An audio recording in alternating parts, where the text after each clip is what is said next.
Hello viewers, स्वागत है आप लोगों का हमारे यूट्यूब चैनल खत्रीज एकेडमी में।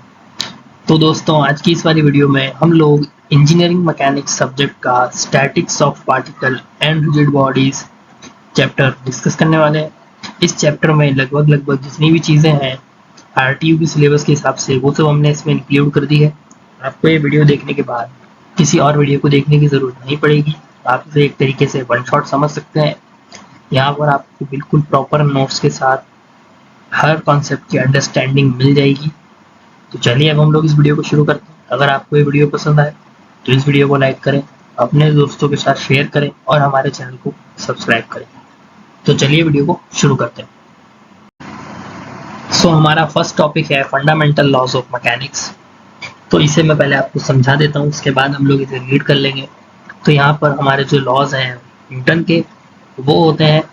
और हमारा जो लॉ है, law of conservation of mass, law of conservation of energy, उसे तो मैंने नहीं लिखा है क्योंकि वो ऐसे ही ब्रशअप हो जाएंगे। मैं आपको पहले बोल के बता देता हूँ। जैसे कि आप लोगों को पता है, हम न्यूटन फर्स्ट लॉ को लॉ ऑफ इनर्शिया भी कहते हैं, और न्यूटन सेकेंड लॉ के दो स्टेटमेंट है। एक जिसे हम लॉ ऑफ एक्सेलरेशन कहते हैं, जिसका स्टेटमेंट का हम मैथमेटिकली लिखते हैं F is equals to ma, और एक उसका मोमेंटम के टर्म्स में हम लोग लिखते हैं लीनियर मोमेंटम के टर्म्स में, और उसी के रेस्पेक्ट में एक एंगुलर मोमेंटम के टर्म्स में लिखते हैं जिसे हम आइलर्स लॉ कहते हैं। फिर आता है हमारा थर्ड लॉ। तो हमारा जो फर्स्ट लॉ होता है वो ये होता है, अगर कोई बॉडी रेस्ट पर है या फिर कांस्टेंट स्पीड से मूव कर रही है, तो अगर वो रेस्ट पर है तो वो रेस्ट पर ही रहती है अनटिल अनलेस उसके ऊपर कोई एक्सटर्नल फोर्स ना लगे। अगर वो बॉडी मूव कर रही है कांस्टेंट स्पीड से, तो वो मूव ही करती रहेगी अनटिल अनलेस उसके ऊपर कोई एक्सटर्नल फोर्स ना लगे। तो ये हमारा न्यूटन फर्स्ट लॉ है। हमारी कोई बॉडी रेस्ट पर है तो वो रेस्ट पर ही रहती है, कोई बॉडी यूनिफॉर्मली मूव कर रही है तो मूव करती रहती है। कब तक मूव करती रहती है? तब तक उसके ऊपर कोई एक्सटर्नल फोर्स ना लगे। जैसे ही हम एक्सटर्नल फोर्स लगाएंगे तो हम रेस्ट वाली बॉडी को मोशन में ला सकते हैं, और मोशन करती हुई बॉडी को रेस्ट पर ला सकते हैं। न्यूटन का सेकंड लॉ जो होता है वो होता है लॉ ऑफ एक्सेलरेशन वाली जो होता है, उसमें हम कहते हैं कि जो एक्सेलरेशन है किसी बॉडी का वो डायरेक्टली प्रोपोर्शनल होता है net force acting on the body. उसी से फिर आता है F is equals to ma। और हमारा जो एक और होता है उसमें होता है कि जो मोमेंटम के चेंज होने की जो रेट होती है वो प्रोपोर्शनल होती है उसके ऊपर कितनी फोर्स लग रही है। और हमारा न्यूटन का थर्ड लॉ होता है every action there is an equal and opposite reaction, ये होता है। और हमारा law of conservation of mass होता है mass can neither be created nor be destroyed, ऐसा भी कह सकते हैं। या फिर कुछ लोग कहते हैं सिस्टम के अंदर आने वाला mass is equals to system के बाहर जाने वाला मास, कुछ भी कह सकते हैं उसका।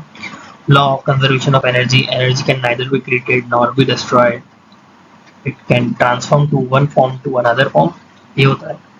वैसे मैंने उन्हें तो इंक्लूड नहीं करा है यहाँ पर थ्योरेटिकली लिख के, पर न्यूटन के लॉस को मैंने यहाँ पर थ्योरेटिकली लिख कर इंक्लूड कर दिया है। जैसे मैंने अभी आपको सब कुछ डिक्टेट करके समझा दिया, अब आप लोग रीड कर लेते हैं। अगर आप लोग चाहें तो इसे लिख सकते हैं, चाहे तो इसे छोड़ सकते हैं लिखना, क्योंकि फंडामेंटल लॉज ऑफ मैकेनिक्स तो यही जो मैंने आपको बताया, Newton first law, Newton second law, Newton third law, और एक न्यूटन के सेकंड लॉ से रिलेट करता हुआ जो एंगुलर मोमेंटम के लिए लॉ बना था वो भी सेम ही होता है। एंगुलर मोमेंटम की जो चेंज होने की रेट होती है वो इक्वल होती है कि कितना मोमेंटम अबाउट द पॉइंट लगाया जा रहा है, या फिर किसी पॉइंट के अबाउट जो एंगुलर मोमेंटम होता है वो इक्वल होता है sum of net torque acting on the point, ये। तो अब हम लोग इसे रीड कर लेते हैं। 3 पॉइंट मैंने यहाँ पर लिखे हैं।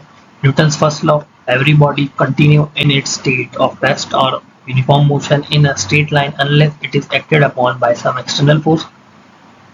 Newton second law, the rate of change of momentum is directly proportional to the impressed force and take place in the same direction in which the force acts. Newton's third law, to every action there is always an equal and opposite reaction.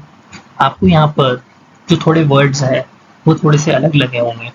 वो आपको words अलग इसलिए लगे होंगे क्योंकि ये अब BTech की जो बुक्स होती हैं उनसे लिए गए डेफिनेशंस है, तो यहाँ पर थोड़े स्टैंडर्ड वर्ड्स यूज हो जाते हैं, यानी थोड़े टेक्निकल वर्ड्स यूज होते हैं डेफिनेशंस में। इसलिए जो डेफिनेशंस है आपको थोड़ी सी पढ़ने में कुछ नए टर्म्स लग रहे होंगे यहाँ पर ये लिखा वही है जो मैंने आपको समझाया है, सारी चीज़ें वही यहाँ पर लिख रखी है।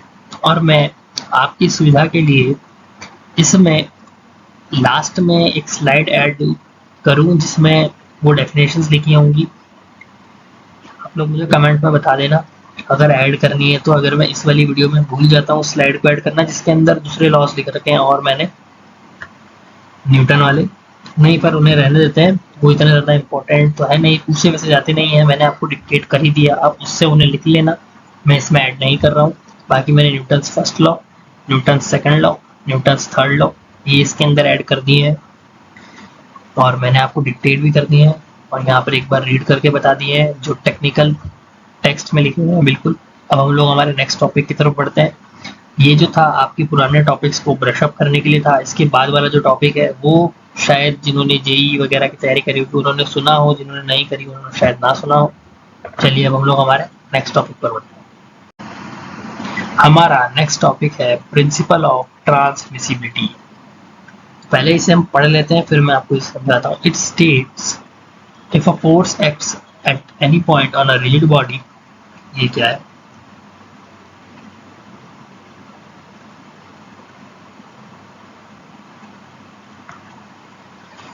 If a force acts at any point on a rigid body, it may also be considered to act at any other point on its line of action, provided this point is rigidly connected with the body. तो यहाँ पर मैंने definition पढ़ दी। अब मैं आपको principle of transmissibility बिल्कुल आसान शब्दों में बता देता हूँ। यहाँ पर ये लिखा है, अगर किसी रिजिड बॉडी पर किसी एक पॉइंट पर फोर्स लग रही है तो उस फोर्स को हम लाइन ऑफ एक्शन जो उस फोर्स का है उस लाइन ऑफ एक्शन पर उस रिजिड बॉडी पर कहीं पर भी मूव कर सकते हैं। एक बार फिर से मैं आपको इस डायग्राम के थ्रू समझाता हूँ। इस बार आपको इस डायग्राम में दिख रहा है यहाँ पर जो फोर्स है अभी A1 पॉइंट पर लग रही है, ये एक बॉडी है, ये यहाँ पर फोर्स लग रही है, ये A1 पॉइंट है, ये इस फोर्स की लाइन ऑफ एक्शन है।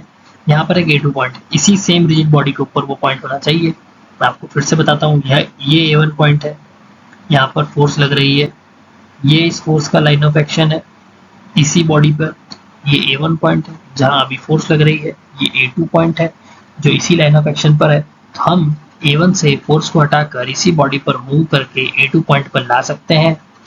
इससे आपके न्यूमेरिकल्स में कोई भी चेंजेस नहीं होंगे, आंसर दोनों से सेम आएंगे। ध्यान रहे बॉडी सेम होनी चाहिए। इसी बॉडी के ऊपर एक पॉइंट था A1, एक पॉइंट था A2। यहाँ पर पहले फोर्स लग रही थी, ये इस फोर्स की लाइन ऑफ एक्शन थी, इस लाइन ऑफ एक्शन पर इसी सेम बॉडी पर एक पॉइंट था A2। तो हमने A1 से फोर्स को मूव कराकर यहाँ पर रख दिया। ध्यान रहे आपको यहाँ पर कुछ भी चेंज नहीं करना है, जितना मैग्नीट्यूड यहाँ था उतना ही यहाँ रहेगा और डायरेक्शन आपको दिख रही है, पहले भी इधर थी अभी भी इधर है। हमने इसी लाइन ऑफ एक्शन पर उस फोर्स को मूव कर दिया। ऐसा हम न्यूमेरिकल्स में करते हैं ताकि हमें न्यूमेरिकल्स को सॉल्व करने में आसानी हो, इसलिए प्रिंसिपल ऑफ ट्रांसमिसिबिलिटी बहुत ज़रूरी है। और ये RTU में 2 नंबर में काफ़ी बार पूछा गया है, तो आप लोग इस डेफिनेशन को मस्ट रीड कर लेना। वैसे आपको इसे सिर्फ एक बार रीड करना है, जैसे मैंने अभी आपको समझाया यहाँ पर आसान भाषा में, आप उससे इसको समझ गए होंगे कि हम किसी भी रिजिड बॉडी पर लगने वाली फोर्स को एक पॉइंट से दूसरे पॉइंट पर ट्रांसफर कर सकते हैं। शर्त क्या है कि वो दोनों point same line of action पर हों, जैसे यहाँ पहले A1 A2 यहाँ पर लाइन ऑफ एक्शन सेम है और वो दोनों पॉइंट किसी एक रिजिड बॉडी पर होने चाहिए। तो अब हम लोग नेक्स्ट टॉपिक की तरफ बढ़ते हैं। नेक्स्ट है सिस्टम ऑफ फोर्सेस। वैसे यहाँ पर अधिकतर चीज़ें 11-12 से रिलेटेड ही हैं, कुछ ही नहीं है, ये सब आपने पहले कहीं ना कहीं पढ़ी ज़रूर है, बस यहाँ पर थोड़ा एडवांस तरीके से लिखा और नाम भी दिए गए सब।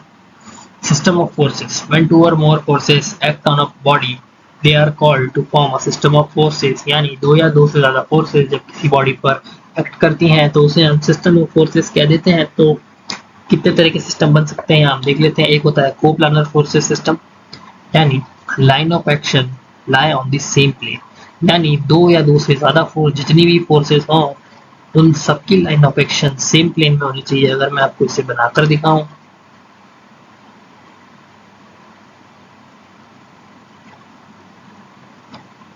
ये मान लीजिए प्लेन है,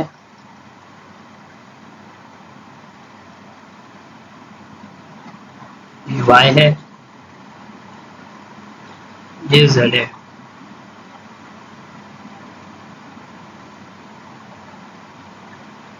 ये एक फोर्स की लाइन ऑफ एक्शन है, ये दूसरे फोर्स की लाइन ऑफ एक्शन है, ये तीसरे फोर्स की लाइन ऑफ एक्शन है, ये चौथे पॉइंट की लाइन ऑफ एक्शन है, कुछ अलग कलर से ये पांचवें फोर्स की। ऐसे हर फोर्स की जो लाइन ऑफ एक्शन है वो एक्स जेड प्लेन यहाँ पर जो मैंने कंसिडर करा इसके अंदर होनी चाहिए, तो इसे हम कहते हैं कोप्लानर फोर्सेस। तो इन सारी फोर्सेस को हम लोग कोप्लानर फोर्सेस कह देंगे।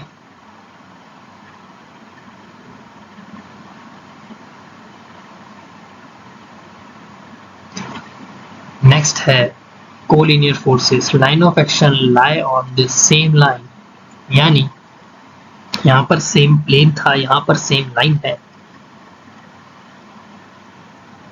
जैसे कि ये एक ऑब्जेक्ट मानिए आप, इस पर एक फोर्स यहाँ लग रही है और एक फोर्स यहाँ लग रही है। तो जैसा आपको दिख रहा है इसकी जो लाइन ऑफ एक्शन है वो ये रही और इसकी जो लाइन ऑफ एक्शन है वो ये रही। ये इस तरफ एक्ट कर रहा है, ये इस तरफ एक्ट कर रहा है, तो इन दोनों की जो लाइन ऑफ एक्शन है वो सेम है। इसे हम कह देंगे कोलिनियर फोर्सेस। फिर हमारा नेक्स्ट है कॉन्करेंट फोर्सेस। काफ़ी इजी है, वैसे ज़्यादा कुछ टफ नहीं है यहाँ पर। आप लोगों से मेरी एक रिक्वेस्ट है कि आप साथ में कॉपी पेन लेकर बैठें और इसे हाथों हाथ लिखते जाएं या बनाते जाएं, जैसा भी आपको सुटेबल लगे। आप चाहे तो उनका स्क्रीनशॉट लेते जाएं साथ साथ, और जो आपको थोड़े बहुत पॉइंट्स लिखने हो वो आप अभी लिख लें और बाद में इन्हें एज ए नोट्स उतार लें बिल्कुल प्रॉपर वे में, या फिर आप वीडियो को पॉज कर कर हाथों हाथ भी इन पॉइंट्स को उतार सकते हैं। Concurrent forces meet at one point are known as concurrent forces. The concurrent forces may or may not be collinear, यानी जो फोर्सेस एक पॉइंट पर आकर मीट करती हैं उन्हें कॉन्करेंट फोर्सेस कहते हैं। कॉन्करेंट फोर्सेस कोलिनियर भी हो सकती हैं और कोलिनियर नहीं भी हो सकती हैं। अगर मैं आपको इसे बनाकर दिखाऊं तो मान लीजिए एक फोर्स ये है तो यहाँ से आ रही है, एक फोर्स ये है जो यहाँ से आ रही है, एक फोर्स ये है जो यहाँ से आ रही है। मान लीजिए बीच में पॉइंट है यहाँ पर ओ, यहाँ पर एक पॉइंट है बीच में, उसके ऊपर ये वाली फोर्स आ रही है, ये वाली फोर्स आ रही है, ये वाली फोर्स आ रही है, तो ये कॉन्करेंट फोर्सेस हो जाएंगी। जैसा यहाँ पर कहा था कॉन्करेंट फोर्सेस में और मे नॉट बी कोलिनियर, तो आप देख सकते हैं ये फोर्सेस कोलिनियर नहीं है। इसकी लाइन ऑफ एक्शन यहाँ कहीं है, इस वाले की लाइन ऑफ एक्शन यहाँ कहीं है, इस वाले की लाइन ऑफ एक्शन यहाँ कहीं है, तो ये कोलिनियर नहीं है। इन तीनों की लाइन ऑफ एक्शन अलग अलग है। इसे हम कहते हैं कॉन्करेंट फोर्सेस। वैसे मैं डायग्राम काफ़ी जल्दी रब कर देता हूँ, मैंने अभी नोटिस करा। अगली बार मैं 2 मिनट या फिर 2 सेकंड का पॉज लूँगा ताकि आप लोग उस पर्टिकुलर टाइम में वीडियो को पॉज कर सकें, या फिर अगर आप लोग चाहें तो आप लोग आपकी बुक से भी डायग्राम देख सकते हैं। यहाँ पे आप सिर्फ समझ लीजिए, या फिर आप इंटरनेट पे कहीं से भी डायग्राम देख सकते हैं। यहाँ पर समझने के बाद आप वहाँ से भी डायग्राम बना सकते हैं, और चाहे तो जैसे मैं बताता हूँ आप उसे समझ कर भी एक डायग्राम बना सकते हैं। नेक्स्ट है coplanar concurrent forces meet at one point and their line of action also lie in the same plane.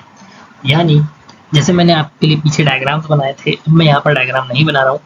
मैंने आपको मीट एट वन पॉइंट दिखाया था कॉन्करेंट में, तो यानी जो सेम पॉइंट पर मीट करती हैं उन्हें कॉन्करेंट कहते हैं। वहां पर ऐसा कुछ नहीं था कि वो सेम प्लेन में होनी चाहिए, बस सेम पॉइंट पर मीट करनी चाहिए। लेकिन कोप्लानर एंड कॉन्करेंट फोर्स में ऐसा होता है कि फोर्स सेम पॉइंट पर मीट करनी चाहिए, साथ ही साथ उनकी जो लाइन ऑफ एक्शन है वो सेम प्लेन में होनी चाहिए। यानी अगर एक्स वाई प्लेन पर है तो सारी फोर्सेस की, यानी अगर वो पॉइंट जिस पर वो मीट कर रही है वो एक्स वाई प्लेन में है तो सारी फोर्सेस की line of action X Y plane में हो। अगर वो एक्स जेड प्लेन में है तो सारी फोर्सेस की line of action X Z plane में हो। यानी प्लेन सेम होना चाहिए, जिस पॉइंट में, यानी पॉइंट जिस प्लेन में है उसी प्लेन में सारी फोर्सेस का लाइन ऑफ एक्शन होना चाहिए जो फोर्सेस उस पॉइंट पर आकर मीट कर रही हैं। आप लोग आई होप समझ गए होंगे। Coplanar non-concurrent forces do not meet at one point but their line of action lie on the same plane। यानी जो लाइन ऑफ एक्शन है वो सेम प्लेन में हो लेकिन फोर्सेस एक पॉइंट पर आकर मीट ना करें, इसे कह देते हैं कोप्लानर नॉन कॉन्करेंट फोर्सेस। वो जो शुरू के मैंने 3 बताए थे वो ज़्यादा इंपॉर्टेंट है, अगर आपको वो समझ में आ गए तो ये बस रीड करने के लिए ही है। जैसा यहाँ लिखा है कि सेम पॉइंट पर मीट ना करें पर सारी फोर्सेस की line of action same plane में हो। नेक्स्ट है नॉन कोप्लानर कॉन्करेंट फोर्सेस, यानी मीट एट वन पॉइंट, यानी सारी फोर्सेस एक पॉइंट पर आकर मीट करें पर उनकी line of action same plane में ना हो। ये जो कुछ पॉइंट्स यहाँ पर और एक्स्ट्रा हुए हैं, इनका मतलब क्या होता है, यहाँ पर लिखा है line of action do not lie on the same plane, यानी लाइन ऑफ एक्शन मस्ट है कि अलग अलग प्लेन में हो और वो फोर्सेस एक पॉइंट पर आकर मीट करें। ये होता है नॉन कोप्लेनर कॉन्करेंट फोर्सेस में। एक बार फिर से बोल देता हूँ, सारी फोर्सेस सेम पॉइंट पर आकर मीट तो करें पर उनकी line of action same plane में नहीं होनी चाहिए। अगर तीन फोर्सेस आ रही है तो तीनों फोर्सेस की जो लाइन ऑफ एक्शन है वो अलग अलग प्लेन में हो। ये होता है नॉन कोप्लानर कॉन्करेंट फोर्सेस। अगर आप लोगों ने ऐसे ही कोप्लानर नॉन कॉन्करेंट फोर्सेस में भी ध्यान ना दिया हो तो मैं आपको फिर से बता दूं कि वो फोर्सेस एक पॉइंट पर आकर मीट नहीं कर सकती पर उन सबकी line of action same plane में होनी चाहिए। ये होता है कोप्लेनर नॉन कॉन्करेंट फोर्सेस। यहाँ पर मस्ट है, जो लिखा है वो मस्ट है, वो फॉलो होनी चाहिए कंडीशन, उसके बाद ही ये कर सकते हैं।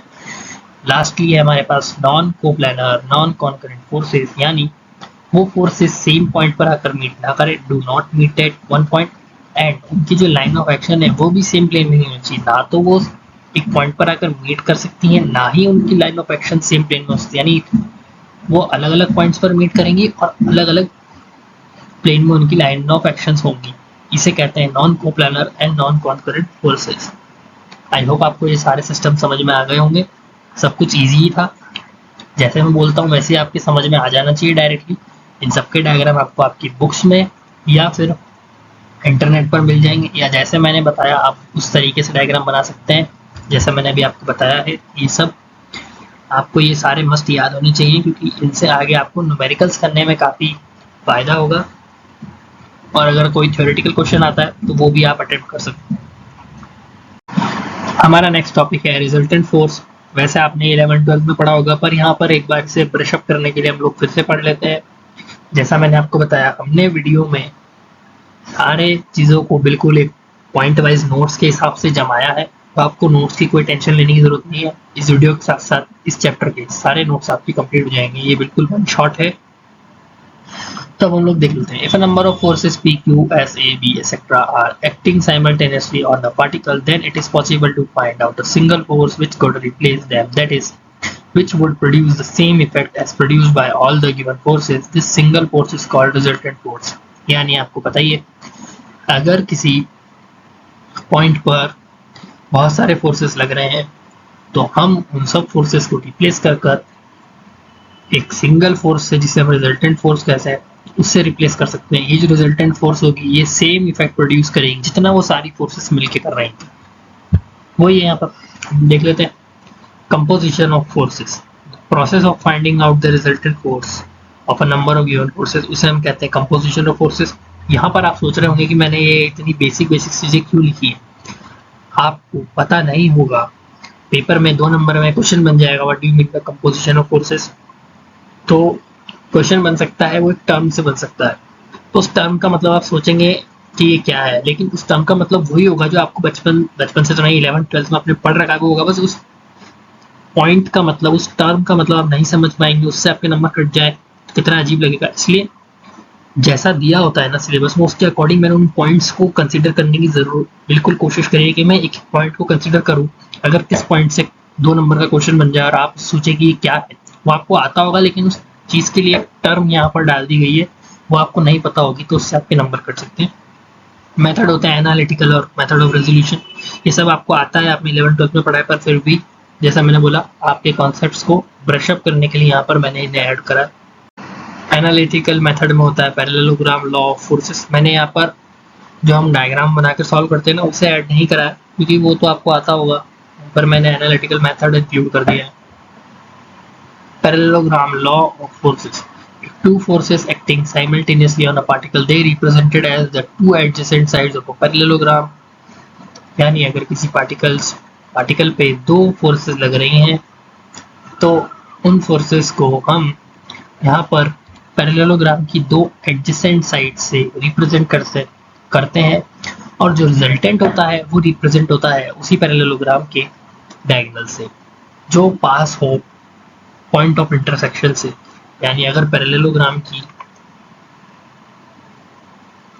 ये वाली साइड्स हैं तो वो रिजल्टेंट यहाँ से होगा ऐसे, फिर ये यहाँ से आप यूँ कर पूरा पैरेललोग्राम तो बना ही लेते हैं। ये तो आपको आता है, बस मैं आपको उस पॉइंट को समझा रहा था। एक बार मैं फिर से बना देता हूँ, क्या पता कोई बिल्कुल ही भूल गया हो। पैरेललोग्राम ऐसा होता है, ये डैश डैश, ये हो गया रिजल्टेंट, ये रिजल्टेंट, ये एक फोर्स, दूसरी फोर्स, ये पूरा पैरेललोग्राम आपका।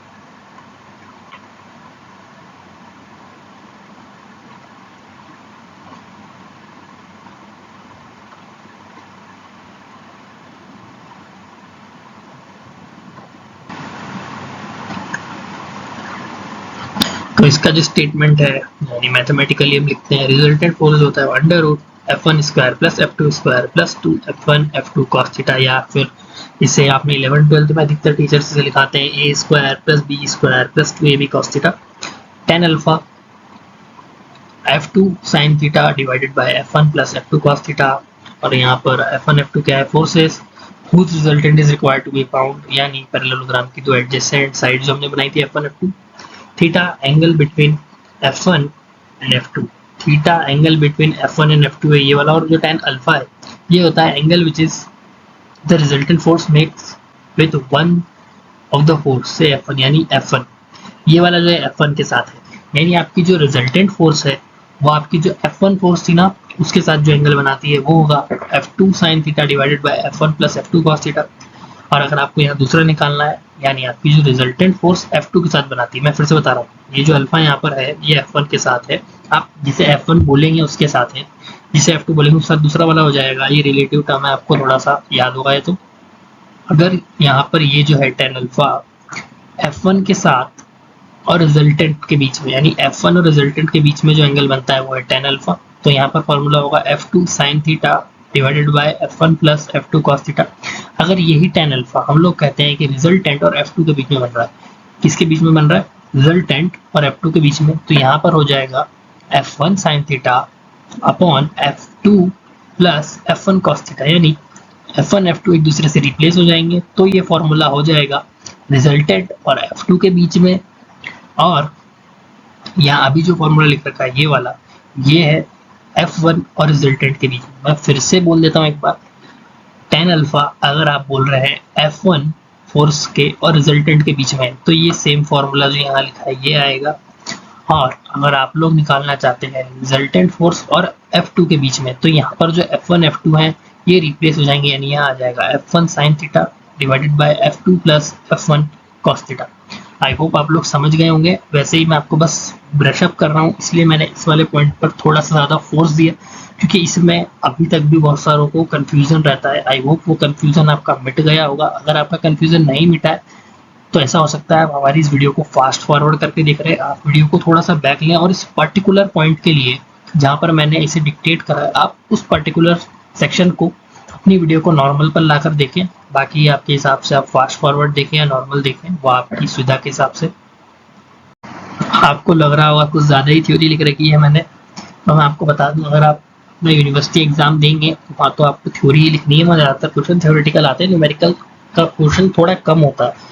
लेकिन अगर आप लोग गेट वगैरह दे रहे हैं तो वहाँ तो न्यूमेरिकल्स भर भर कर आते हैं, और अगर कोई थ्योरेटिकल क्वेश्चन बन जाता है हमारी इस वीडियो से तो आप कर ही लो, क्योंकि थ्योरी तो कुछ ज़्यादा ही tension. Resolution of force, process of splitting up the given force into a number of components without changing its effect on the body, यानी आप एक फोर्स को F cos theta F sin theta में divide करते हैं ना, उसे हम रेजोल्यूशन ऑफ फोर्स कहते हैं। आपको पता होगा principle of resolution, algebraic sum of the resolved parts of the number of forces in a given direction is equal to the resolved part of their resultant in the same direction. Generally the forces are resolved in the vertical y axis and the horizontal x axis. जैसा मैंने अभी आपको बताया, आप लोग F cos theta and F sin theta में force को तोड़ते थे 11th क्लास में, आपने सबसे पहले शायद यही सीखा होगा, मतलब इंट्रोडक्शन फिजिक्स के बाद आपने यही सीखा होगा मेनली। हम यूनिट्स एंड मेजरमेंट के बाद यही पढ़ते हैं वहाँ पर फैक्टर में। Method of resolution of force, resolve all the forces horizontally, यानी जितनी भी फोर्सेस है उनका अगर आप कंपोनेंट निकाल रहे हैं तो सारे एक्स के कंपोनेंट्स को रिजॉल्व कर लीजिए पहले, यानी एक समीशन ऑफ एच हॉरिजॉन्टल का सारा निकाल लीजिए, और फिर समीशन इन वाई डायरेक्शन यानी वर्टिकल सारी फोर्सेस का अलजेब्रिक सम निकाल लीजिए। फिर रिजल्टेंट जो होगा वो summation H square plus summation V square, यानी हॉरिजॉन्टल कंपोनेंट जितने भी हैं उन सबका सम जो एक साथ है उसका स्क्वायर, और उन सबके सम जो वाई डायरेक्शन में थे उनका स्क्वायर, और जो एंगल होगा इंक्लिनेशन में निकल जाएगा tan theta Y axis upon X axis, या फिर वर्टिकल कंपोनेंट्स का सम अपॉन हॉरिजॉन्टल कंपोनेंट्स का सम। ये सब बेसिक है, इसलिए मैं इसके ऊपर ज़्यादा फोर्स देकर आपको नहीं समझा रहा हूँ, ये आपको डायरेक्टली रीड कर कर समझ में आ रहा होगा आई होप, क्योंकि ये सब आप 11th में पढ़ कर आए हैं। फिर भी मैंने इसे यहाँ पर इंक्लूड करा क्योंकि बहुत से जने ये सोच रहे होंगे मैंने इसे क्यों इंक्लूड कर दिया, ये सब कोई बताने की चीज़ है ऐसा लगता है। मैंने जो अभी यहाँ पर बोला, अगर आपको नहीं समझ में आया तो आप इस वीडियो को पॉज कर कर इसे एक बार रीड कर लीजिए, आपको समझ में आ जाएगा। क्योंकि जहाँ तक मुझे लगता है ज़्यादातर लोग जो इस वीडियो को अभी देख रहे होंगे उन्हें ये सब पता होगा, और पता भी होना चाहिए। तो 11th में पढ़ा था, जो मेन टॉपिक्स होते हैं ना ब्रशअप करने वाले, पीछे के जो लॉज हैं उन्हें मैंने आपको बाकायदा पूरा डिक्टेट करके समझाया था, क्योंकि उन्हें समझना काफ़ी ज़्यादा ज़रूरी है। और ये जो मेथड ऑफ रेजोल्यूशन है इसे मैं एक बार और बता देता हूँ।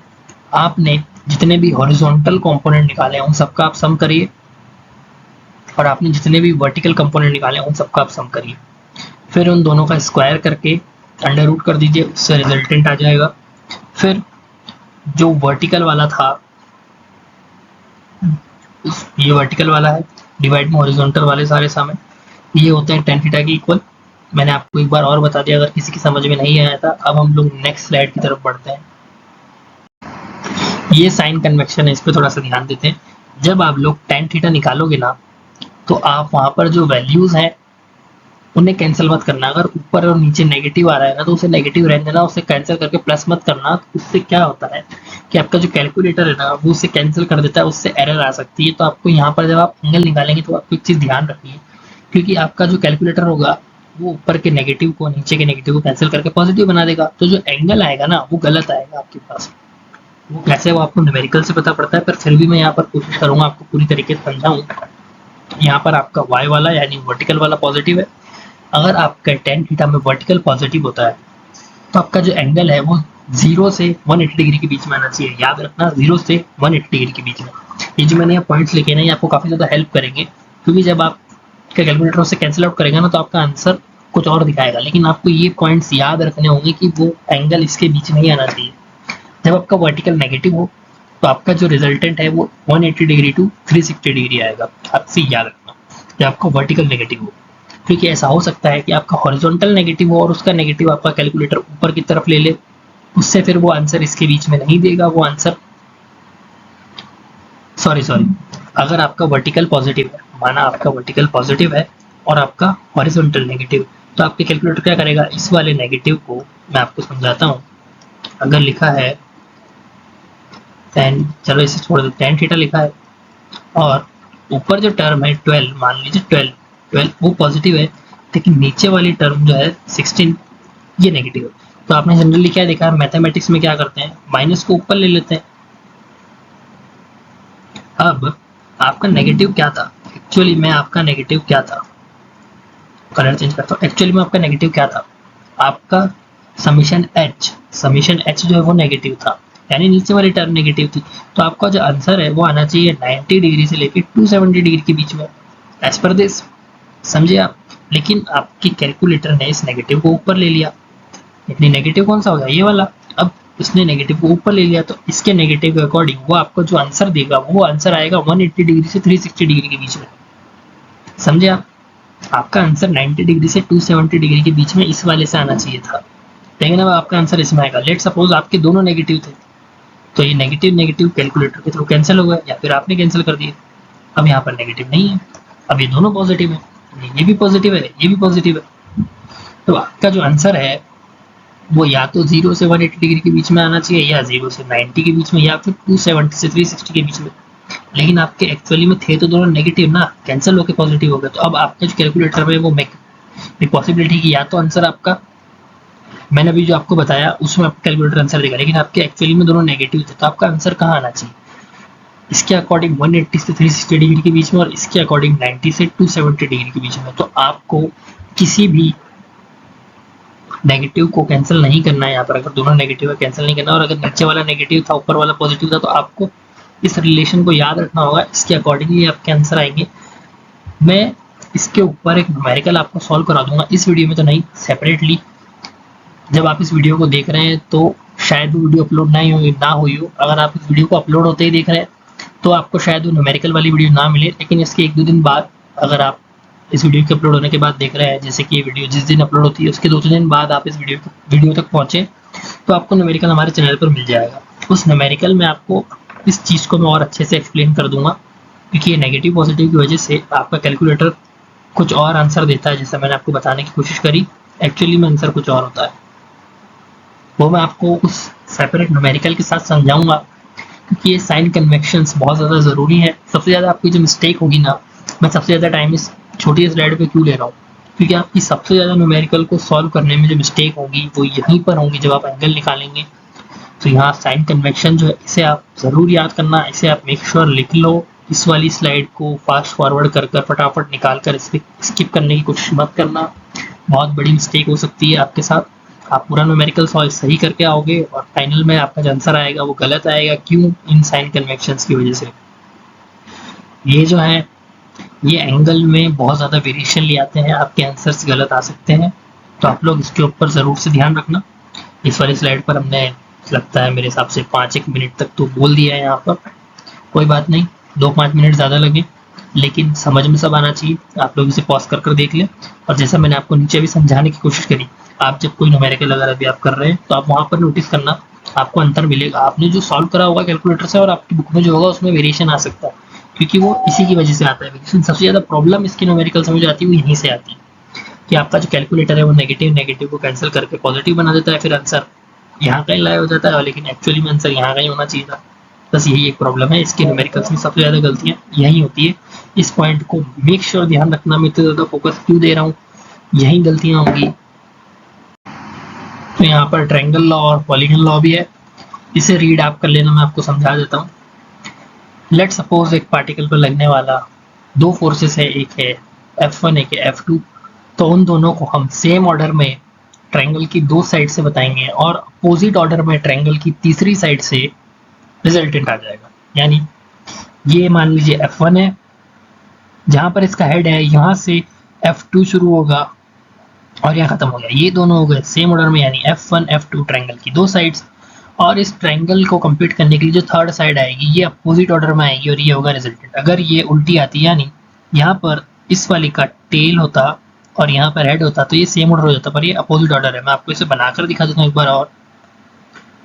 ये F1 है, ये F2 है, ये दोनों सेम ऑर्डर में। अब रिजल्टेंट ऐसे आना चाहिए अपोजिट, यानी यहाँ से ऐसे, यानी इन दोनों के ये जो माथे हैं, हेड भिड़ जाने चाहिए, जैसे यहाँ भिड़ रहे हैं, इसे हम कहते हैं अपोजिट ऑर्डर। अगर ये सेम ऑर्डर में होता, कैसे बनाता हूँ, बना के दिखा देता हूँ अलग कलर से। अगर ये ऐसे हो जाता, यानी यहाँ पे हेड फिर टेल, हेड टेल का अरेंजमेंट, तो ये सेम ऑर्डर हो गया। अपोजिट ऑर्डर का मतलब है ऐसे, यानी ऐसे वाला, यानी जहाँ से आपने शुरुआत करी थी वहां से मान लीजिए आप टेल से टेल भिड़ के और ये माथे से माथे भिड़ जाए, इनके, इसे अपोजिट ऑर्डर कहते हैं।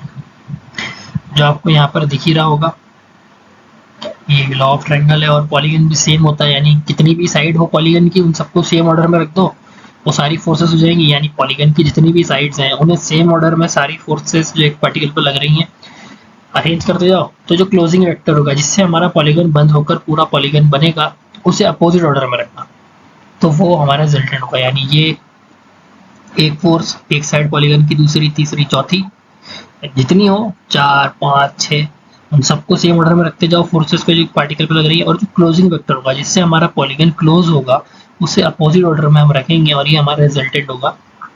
तो ये पॉलीगन लॉ है, ये ट्रायंगल लॉ है, सेम ही है दोनों में। इसमें क्या है, एक ट्रायंगल है तो यानी 2 साइड्स, और पॉलीगन यानी ट्रायंगल से ऊपर कितनी भी फोर्सेस लो उन सबको सेम ऑर्डर में रखते जाओ। और जो क्लोजिंग वेक्टर होगा उस डायग्राम को, जहाँ बहुत सारी साइड्स होती है उसे हम पॉलीगन कह देते हैं, यानी उस क्लोजिंग साइड ऑफ पॉलीगन होगी वो रिजल्टेंट होगी। यही यहाँ पर है, ये F1 F2 F3 F4 ये सारी हो गई सेम ऑर्डर में। और फिर अब ये खुला है तो इसने यहाँ से बंद करेंगे, तो जो रिजल्टेंट आएगा वो ये होगा, क्लोजिंग साइड आपकी यही है। आप इसे रीड कर सकते हैं, काफ़ी ज़्यादा ईजी है, फिर भी हमने काफ़ी टाइम इसे समझाने में दे दिया आपको। आई होप आपको ये दोनों समझ में आ गए होंगे। वैसे यहाँ पर सिर्फ ब्रश अप करना ही, आप 11th-12th में पढ़ कर आए हैं। नेक्स्ट है मोमेंट। तो मोमेंट क्या होता है? Turning effect produced by a force on the body on which it acts. Moment of a force is equal to the product of force and the perpendicular distance of the point about which the moment is required and the line of action of the force. ये भी आपने 11th-12th में पढ़ा है. Moment का formula होता है P multiply by L. P क्या है? Force acting on the body, यानी बॉडी पर जो फोर्स लग रही है वो है पी. एल क्या है? Perpendicular distance between the point about which the moment is required and the line of action of force. आपको जिस पॉइंट पर मोमेंट निकालना है वहां से लेकर जो फोर्स की लाइन ऑफ एक्शन है उस पॉइंट का जो डिस्टेंस है, परपेंडिकुलर डिस्टेंस यानी जो डिस्टेंस है उसे, और आप अप्लाइड फोर्स को बॉडी पर मल्टीप्लाई करेंगे तो आपको मोमेंट मिल जाएगा. ये यहाँ पर ये काफी बेसिक है. ये क्या होता है? एक टर्निंग इफेक्ट है जो प्रोड्यूस होता है फोर्स से. कौन सी फोर्स से? जो बॉडी पर एक्ट करती है. उस बॉडी पर एक्ट करने वाली फोर्स से अगर एक टर्निंग इफेक्ट प्रोड्यूस होता है उसे हम मोमेंट कहते हैं. और जो मोमेंट होता है उस फोर्स के मोमेंट को निकालने के लिए आपको क्या करना होता है? प्रोडक्ट लेना होता है फोर्स का और परपेंडिकुलर डिस्टेंस का. जिस पॉइंट के अबाउट आपको निकालना है उस पॉइंट से लेके line of action of force तक का आपको जो डिस्टेंस है वो लेना होता है. उसे मल्टीप्लाई करना होता है जितनी फोर्स लग रही होती है उससे. इससे निकल जाता है मोमेंट ऑफ फोर्स या फिर सिंपली मोमेंट. मैं आपको आगे जब कपल बताऊंगा तो उसमें मैं डायग्राम इंक्लूड कर दूंगा, वहां से आपको ये समझ में आ जाएगा. और अभी हम क्लॉकवाइज एंटी क्लॉकवाइज देखेंगे, वहां पर भी डायग्राम है, वहां पे आपको ये समझ में आ जाएगा और अच्छे से अगर नहीं आया तो. आई होप आपको अब तक सब समझ में आएगा. वैसे तो सब बेसिक ही है पर ब्रशअप हो रहे हैं आपके काफी सारे पुराने concepts. Clockwise movement is the movement of force whose effect is to turn or rotate the body about the point in the same direction in which hand of clock move. यानी ये clockwise है. Clockwise वो आपकी घर की घड़ियां या फिर आपके हाथ की घड़ी जिस डायरेक्शन में मूव करती है, यानी यहाँ से ऐसे ऐसे और ये ऐसे, ये हो गया क्लॉकवाइज. और एंटी क्लॉकवाइज यानी आपके घर की घड़ी से उल्टा. जो क्लॉकवाइज नहीं है वो एंटी क्लॉकवाइज है और जो एंटी क्लॉकवाइज नहीं है वो क्लॉकवाइज है. ऐसे हो गया एंटी क्लॉकवाइज, ऐसे हो गया क्लॉकवाइज. आप किसी को भी पॉजिटिव ले सकते हैं, किसी को भी नेगेटिव ले सकते हैं न्यूमेरिकल में. शर्त ये है कि आपने जिसे पॉजिटिव ले लिया, अगर आपने क्लॉकवाइज पॉजिटिव लिया उस पर्टिकुलर न्यूमेरिकल में, तो उस न्यूमेरिकल में जितने भी क्लॉकवाइज होंगे उन सबको पॉजिटिव लेना. अगर आपने एंटी क्लॉकवाइज को पॉजिटिव लिया तो उस न्यूमेरिकल में जितने भी एंटी क्लॉकवाइज होंगे उन सबको पॉजिटिव लेना. अगर आप एक भी जगह पर चेंज कर देते तो आपका न्यूमेरिकल गलत हो जाएगा. अगर आपके फाइनल आंसर में आपको नेगेटिव देखने को मिलता है ना, जहां पर भी आपको डायरेक्शन डिसाइड करनी है क्वेश्चंस में, वहां अगर आपको लास्ट में नेगेटिव देखने को मिल जाए तो आपने जो डायरेक्शन दी थी वो गलत थी. बस ऐसा होता है. फ्रिक्शन विक्शन की न्यूमेरिकल्स में काफी ज्यादा डायरेक्शन आपको देखनी होती है, तो वहां आपने जो डायरेक्शन ली थी वो गलत थी, तो बस उससे हो जाता है. आप पता कैसे लगाते हैं कौन सा क्लॉकवाइज है कौन सा एंटी क्लॉकवाइज है? तो जिस पॉइंट के अबाउट निकालना है ना, आप उस पॉइंट के अबाउट डिस्टेंस देखें, उससे आपको पता पड़ेगा कि वो एंटी क्लॉकवाइज है कि क्लॉकवाइज है. अगर आपका जो मूवमेंट है वो एंटी क्लॉकवाइज तरीके से हो रहा है और वो शॉर्टेस्ट डिस्टेंस है उस पॉइंट तक पहुंचने का, तो एंटी क्लॉकवाइज ले लेना. और अगर वो शॉर्टेस्ट डिस्टेंस है और क्लॉकवाइज मूवमेंट के तरीके से, तो उसे आप क्लॉकवाइज ले लेना.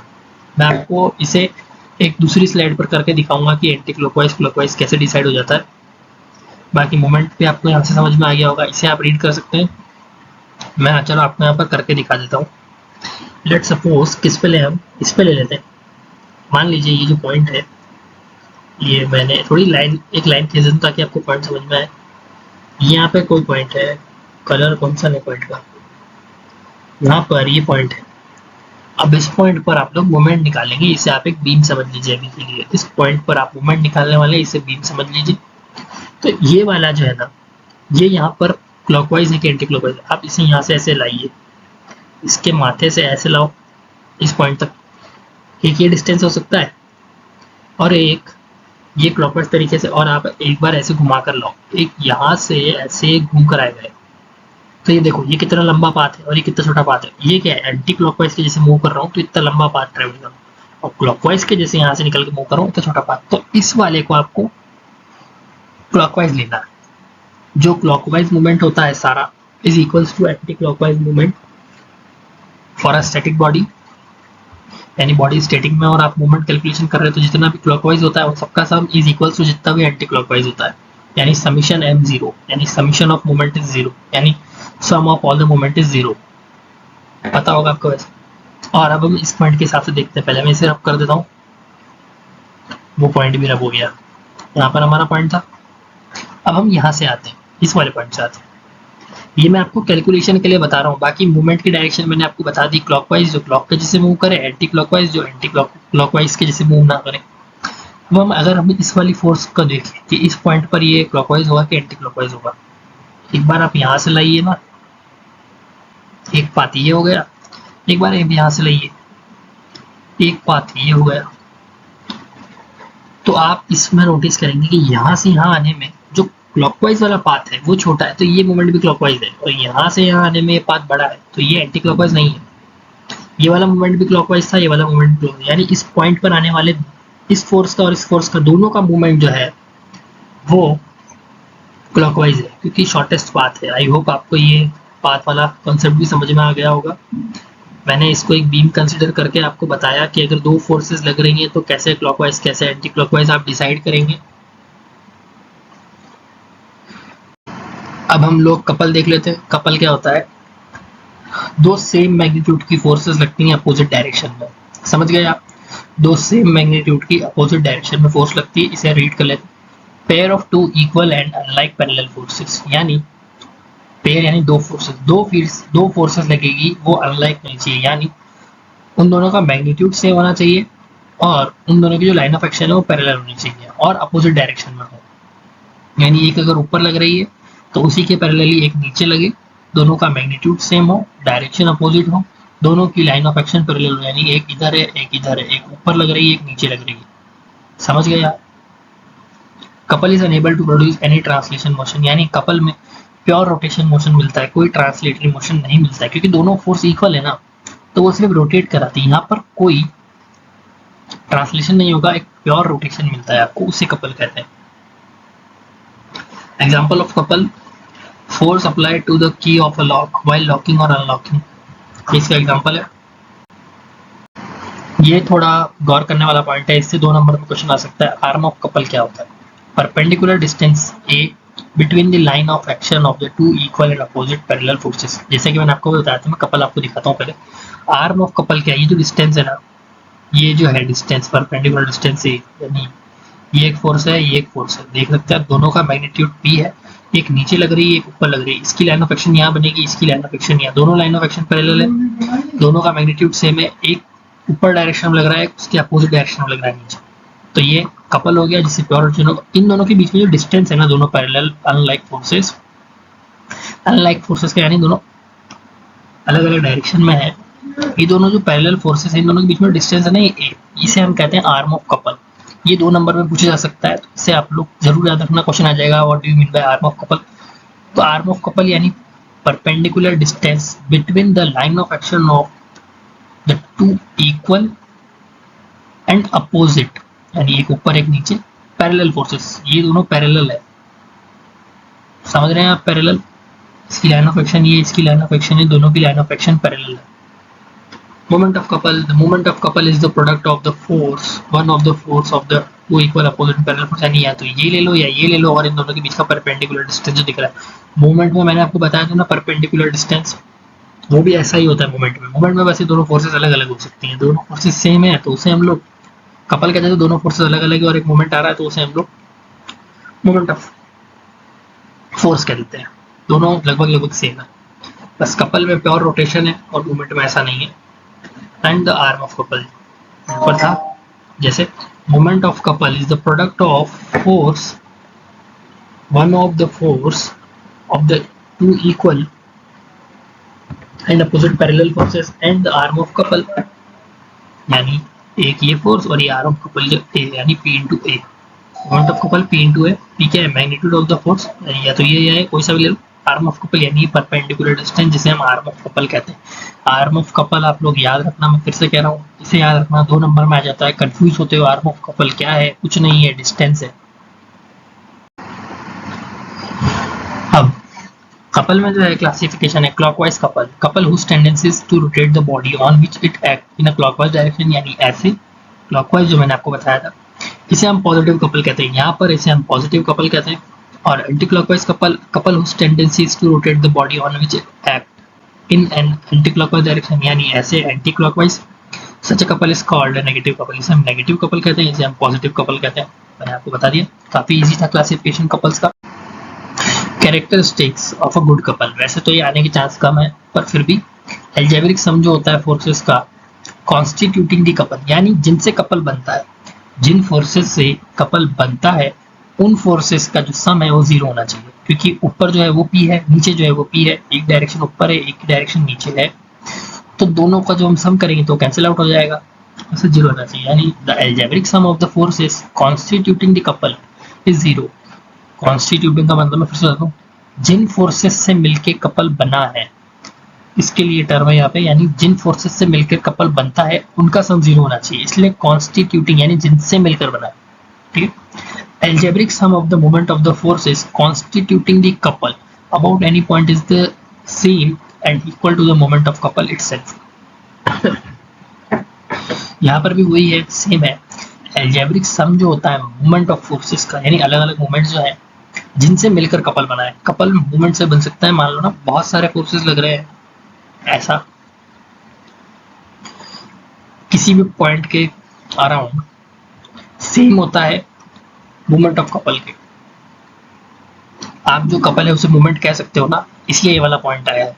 अगर वो जो कपल है उसे आप मूवमेंट कहो, एक फोर्स ऊपर एक फोर्स नीचे, उसे आप मूवमेंट कहो, तो यानी उन दोनों फोर्सेस का जो मूवमेंट है ना, जिससे वो कपल बन रहा है, मूवमेंट और कपल सेम है। यहाँ पर ये थोड़ा सा पॉइंट जो कंफ्यूजिंग है, जो मूवमेंट होता है उसमें क्या फोर्सेस अलग अलग होती है, लेकिन अगर फोर्सेस सेम सेम है तो उसे हम प्योर रोटेशन की तरह से कपल बोलते हैं, लेकिन उसे आप मूवमेंट भी तो कह सकते हो। यानी वो दोनों इक्वल और अपोजिट जो फोर्सेस लग रही है ना, उनसे जो कपल बनता है उसे आप मूवमेंट ऑफ फोर्स कह सकते हो। यानी वो दोनों फोर्सेस का जो मूवमेंट है, जिससे बॉडी रोटेट होगी, जिससे टर्निंग इफेक्ट आएगा, यानी दोनों इक्वल एंड अपोजिट फोर्सेस का जो मूवमेंट है ना, जिससे टर्निंग इफेक्ट आएगा, उससे कपल बन रहा है। इसे थोड़ा सा ऐसे बताया गया है कि जो कपल है वो मूवमेंट से बनता है, ऐसे करके इस पॉइंट को बता दिया गया। वो किसी भी पॉइंट पर है वो सेम होगा कपल के, कि कपल है क्या, कपल अल्टीमेटली मूवमेंट का ही तो है। बस कपल में क्या होता है, प्योर रोटेशन होता है, और मूवमेंट में टर्निंग इफेक्ट तरह में उसे डिफाइन कर रखा है। बस ये डिफाइनिंग के ऊपर है, इस वाले पॉइंट में आपको कंफ्यूजन हो सकता है कुछ नहीं। जो कपल है वो अल्टीमेटली खुद एक मूवमेंट ही तो है, मूवमेंट में बस फोर्सेस का मैग्नीट्यूड सेम नहीं होता है, अलग अलग हो जाता है, और कपल में सेम हो जाता है। तो इसमें कहा है जो दो फोर्सेस का मूवमेंट है ना, जिससे कपल बनता है, वो किसी भी पॉइंट पर इक्वल होगा खुद के कपल के। वही तो बात है, सेम बात, यानी जो हो रहा है ना उसे बस लिख रखा है यहाँ पर। अगर आपको ये समझ में नहीं आया तो मैं इसे डायग्राम से बना देता हूँ। अगर यहाँ एक फोर्स लग रही है, यहाँ एक फोर्स लग रही है, ये दोनों इक्वल है, तो आप इसे कपल बोलते हो। लेकिन इसे अगर हम कपल ना समझे एक मिनट के लिए, तो ये यहाँ पे ऐसे रोटेशन और ऐसे रोटेशन होगा, तो ये घूम रही है, यानी ये क्या है, मूवमेंट ऑफ फोर्स। इस फोर्स का और इस फोर्स का जो मूवमेंट है, ये कपल बना रहा है, क्योंकि कपल में फोर्सेस सेम होती हैं और मूवमेंट में फोर्सेस सेम नहीं होती हैं, या फिर सेम भी हो सकती है। ये अल्टीमेटली मूवमेंट ऑफ फोर्स है, तो ये किसी भी पॉइंट के अराउंड कपल के इक्वल होगा, बस यही यहाँ पर लिख रखा है। ये पॉइंट थोड़ा सा कंफ्यूजिंग है, इसलिए मैंने इसे थोड़ा सा टाइम देकर समझाया। आई होप आपके समझ में आ गया होगा। नहीं भी समझ में आया तो ज़्यादा कुछ समझने वाला था नहीं, थोड़ा सा कंफ्यूजिंग लगता है बस पढ़ने में, है नहीं। Couple can not be balanced bye a single force but it can be balanced only by a couple of opposite sense. अगर आपको किसी कपल को बैलेंस करना है ना, तो उसे आप सिंगल फोर्स से बैलेंस नहीं कर सकते, उसके लिए आपको एक अपोजिट सेंस का कपल लगाना होगा। यानी अगर पॉजिटिव कपल है ना, तो उसे बैलेंस करने के लिए आपको पूरा नेगेटिव कपल लगाना होगा, तब वो कपल बैलेंस हो जाएगा। समझे आप? आई होप आप ये समझ गए होंगे। अब मैं फिर से समझाऊंगा तो वीडियो की लेंथ काफ़ी ज़्यादा लंबी हो जाएगी, पर मैं बोल देता हूँ एक बार और। अगर आपको पॉजिटिव कपल को बैलेंस करना है तो आपको नेगेटिव कपल लगाना पड़ेगा, और अगर आपको नेगेटिव कपल को बैलेंस करना है तो आपको पॉजिटिव कपल लगाना पड़ेगा। किसी एक सिंगल फोर्स से आप कपल को बैलेंस नहीं कर सकते, क्योंकि कपल में दोनों फोर्सेस सेम होती हैं और अपोजिट डायरेक्शन में होती है। यहाँ पर प्योर रोटेशन होता है, जिसे हम लोग कपल बोलते हैं। तो अगर आपको किसी कपल को बैलेंस करना है, या फिर मैं आपको ये समझाऊं, अगर आप पॉजिटिव कपल को रोकना चाहते हैं, एक पॉजिटिव कपल है यानी सेम फोर्सेस लग रही है अपोजिट डायरेक्शन में, उससे बॉडी में प्योर रोटेशन है।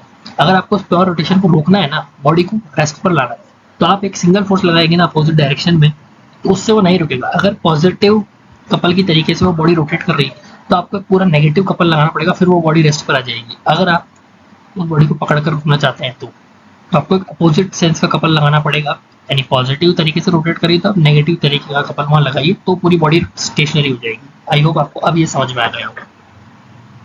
Any number of coplanar couples can be reduced to a single couple whose magnitude will be equal to the algebraic sum of the moment of all the couples.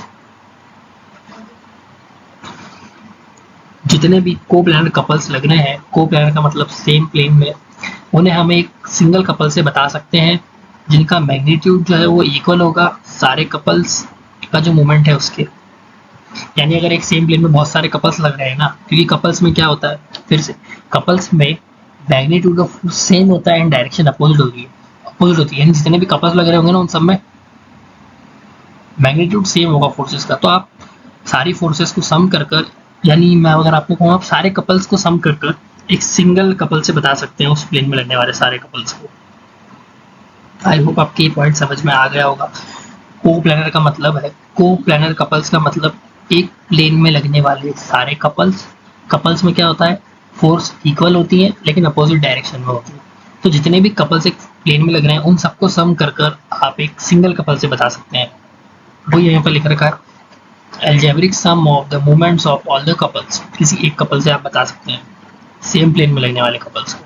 बस ये characteristic of a good couple है, या फिर characteristics of a couple है। बस इसमें ज़्यादा कुछ पूछने लायक है नहीं, पर मैंने इसे डिस्क्राइब कर दिया क्योंकि ये सिलेबस में है और यूनिवर्सिटी एग्जाम में तो आ सकता है।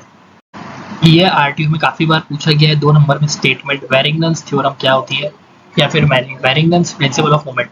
If a number of coplanar forces are acting simultaneously on a particle, the algebraic sum of the moment of all the forces about any point is equal to the moment of the resultant force about the same point.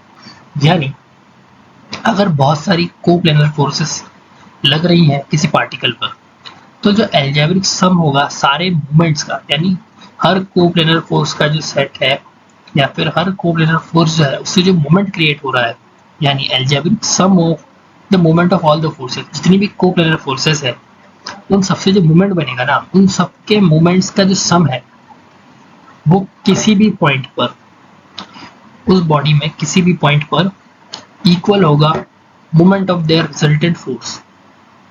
यानी आप यहाँ पर जो resultant moment है उसे किसी भी point पर कंसीडर कर सकते हैं अपने अकॉर्डिंगली। जितने भी फोर्सेस का जो मोमेंट है उन सबको सम कर लीजिए और वो रिजल्टेंट के इक्वल होगा, और उसे आप किसी भी पॉइंट पर मान लीजिए बॉडी अपने न्यूमेरिकल को सॉल्व करने के लिए। आई होप आप ये समझ गए होंगे। यहाँ पर फोर्सेस कोप्लेनर है इसलिए आपको इस स्टेटमेंट पर थोड़ा सा ध्यान देना होगा। मैं इसे एक बार और रीड कर देता हूँ। If a number of coplanar forces are acting simultaneously on a particle, अगर बहुत सारी कोप्लेनर फोर्सेस लग रही है एक पार्टिकल पर एक साथ, तो जो अलजेब्रिक सम होगा, the algebraic sum of the moments of all the forces, जो अलजेब्रिक सम होगा मोमेंट का इन सारी फोर्सेस का, कौन सी फोर्सेस, ये जो सारी कोप्लेनर फोर्सेस है इन सबका जो अलजेब्रिक सम होगा अबाउट एनी पॉइंट, किसी भी पॉइंट के अबाउट, वो इक्वल होगा, किसके इक्वल होगा, moment of the resultant force about the same point. यानी इन सारी फोर्सेस का जो मोमेंट है उसे हम रिजल्टेंट कहेंगे, वो उस रिजल्टेंट के इक्वल होगा। कौन रिजल्टेंट के इक्वल होगा, algebraic sum of the moment of all the forces, वो वैसे रिजल्टेंट के इक्वल होगा। बेसिक अंडरस्टैंडिंग है। आई होप अब आपके ये और क्लियर हो गया होगा। अगर क्लियर नहीं हुआ आप इसे रीड आउट करिए खुद से एक बार, तो ये आपको क्लियर हो जाएगा। ये काफ़ी बेसिक चीज़ है पर ये 2 नंबर में काफ़ी बार पूछी जाती है। ये वही है जैसे आप रिजल्टेंट ऑफ फोर्स करते हैं वैसे रिजल्टेंट ऑफ मूवमेंट है, यहाँ पर बस इतना अंतर है। नेक्स्ट है equilibrium. If the resultant of a number of forces acting on a particle is zero, यानी रिजल्टेंट फोर्स अगर किसी पार्टिकल पर जीरो है तो उसे इक्विलिब्रियम में कहते हैं। Particle will be in equilibrium, such a set of forces whose resultant is zero are called equilibrium forces. जिन फोर्सेस का रिजल्टेंट जीरो हो जाता है उसे हम इक्विलिब्रियम फोर्स कह देते हैं या फिर इक्विलिब्रियम फोर्सेस कह देते हैं उन सेट ऑफ फोर्सेस को। ये सब यूनिवर्सिटी एग्जाम में आ जाए इसीलिए मैंने लिख रखे हैं, वैसे आते तो नहीं है पर सिलेबस में थे इसलिए मैंने लिख दी definition. The force which bring the set of forces in equilibrium is called equilibrium. Equilibrant क्या होता है, इक्विलिब्रियंट वो फोर्स है जो सेट ऑफ फोर्सेस को इक्विलिब्रियम में लाता है, उस फोर्स को हम इक्विलिब्रियंट कहते हैं। ये मैंने इसलिए यहाँ पर इंक्लूड करा है क्योंकि एक दो नंबर में डेफिनेशंस यूनिवर्सिटी एग्जाम में पूछ सकते हैं, फिर आप सोचेंगे क्या है, इसलिए यहाँ पर थोड़ा सा थ्योरी रीड करना ज़रूरी है। Equilibrant is equal to the resultant force. Equilibrant जो होता है वो इक्वल होता है रिजल्टेंट फोर्स से मैग्नीट्यूड के टर्म्स में और अपोजिट डायरेक्शन में होता है। अगर ये आपका रिजल्टेंट है, इसका जितना मैग्नीट्यूड होगा उतना ही मैग्नीट्यूड इसका, ये आपका इक्विलिब्रियंट होगा। इन दोनों का मैग्नीट्यूड सेम होगा, बस डायरेक्शन अपोजिट होगी, बस यही है इक्विलिब्रियंट। और वैसे भी आपको पता होगा इक्विलिब्रियम का मतलब होता है summation F X, summation F Y, summation F Z zero, और summation M X, summation M Y, summation M Z zero, यानी सारी डायरेक्शंस का मूवमेंट जीरो, सारी forces in all direction zero, वो इक्विलिब्रियम है, यानी स्टैटिक इक्विलिब्रियम हो गया। और इक्विलिब्रियम का कुछ और भी मतलब होता है कि हम और भी बॉडीज को इक्विलिब्रियम में कंसिडर कर सकते हैं। वो कैसे, वो आपको आगे पता चलेगा कंडीशन ऑफ इक्विलिब्रियम में, इसी वीडियो में। वहां पर मैं थोड़ा सा ज़्यादा जोर दूंगा क्योंकि वो थोड़ा समझने लायक है, ये तो थ्योरेटिकल है। अगेन थ्योरेटिकल सिलेबस में इसलिए इंक्लूड करना पड़ा। Principle of equilibrium forces, 2 forces principle, 3 forces, 4 forces, ये दोनों आप रीड कर लेना। मैं इसे रीड कर देता हूँ क्योंकि मैं रीड करूंगा वीडियो की लेंथ लंबी होगी और कुछ बच्चों को गुस्सा आ जाएगा कि क्या इंक्लूड है इसमें। If a body in equilibrium is acted upon by 4 forces, यहाँ 4 force है, यहाँ 3 force होगी, यहाँ 2 force होगी, समझ गए?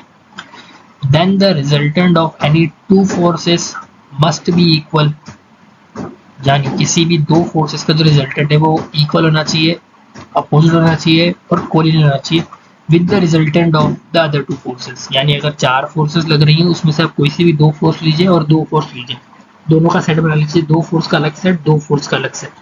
तो जो आपने 2 फोर्स ली है उनका जो रिजल्टेंट आप निकालेंगे वो इक्वल होना चाहिए, अपोजिट होना चाहिए, कोलिनियर होना चाहिए बची हुई 2 फोर्सेस के सेट्स। ये है 4 फोर्स प्रिंसिपल। ऐसे ही 3 फोर्स प्रिंसिपल भी क्या होगा, आप कोई सी भी 2 फोर्स लीजिए, उन दोनों का रिजल्टेंट निकालिए, वो जो रिजल्टेंट आएगा वो इक्वल, अपोजिट और कोलिनियर होना चाहिए। किससे? जो तीसरी फोर्स बची है ना उससे।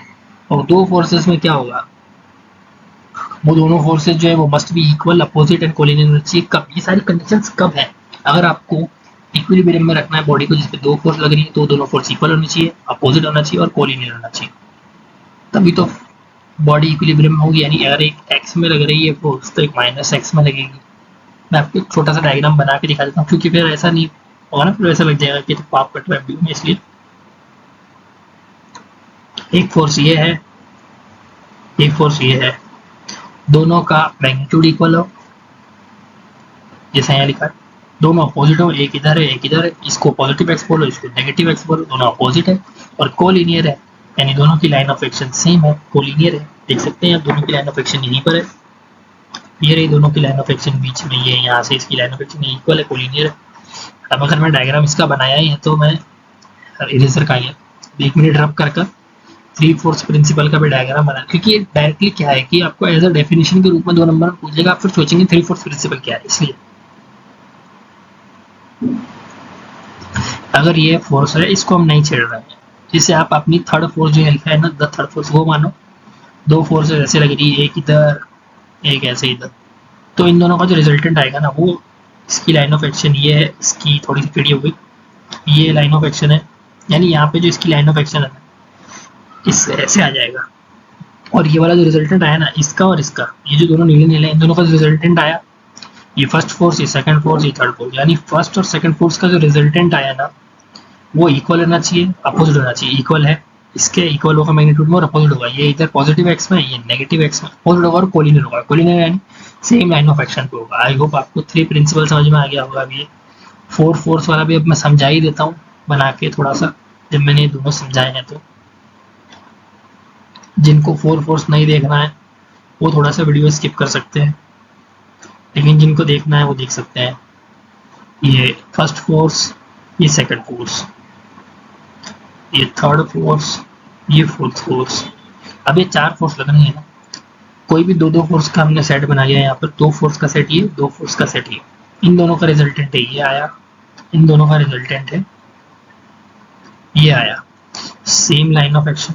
यानी ये जो 2 फोर्स का सेट लिया है इसका जो रिजल्टेंट है और ये जो बची हुई 2 फोर्स है इनका जो रिजल्टेंट है वो इक्वल हो, यानी मैग्नीट्यूड इक्वल हो, अपोजिट हो, यानी ये माइनस एक्स में यानी नेगेटिव एक्स एक्सिस पे, तो ये पॉजिटिव एक्स एक्सिस में। मैं आपको समझाने के लिए ऐसे बोल रहा हूँ, कुछ भी कंडीशन नहीं है कि एक्स में ही हो वाई में, वो कुछ भी हो सकता है, ये आपको समझाने के लिए यहाँ पर से।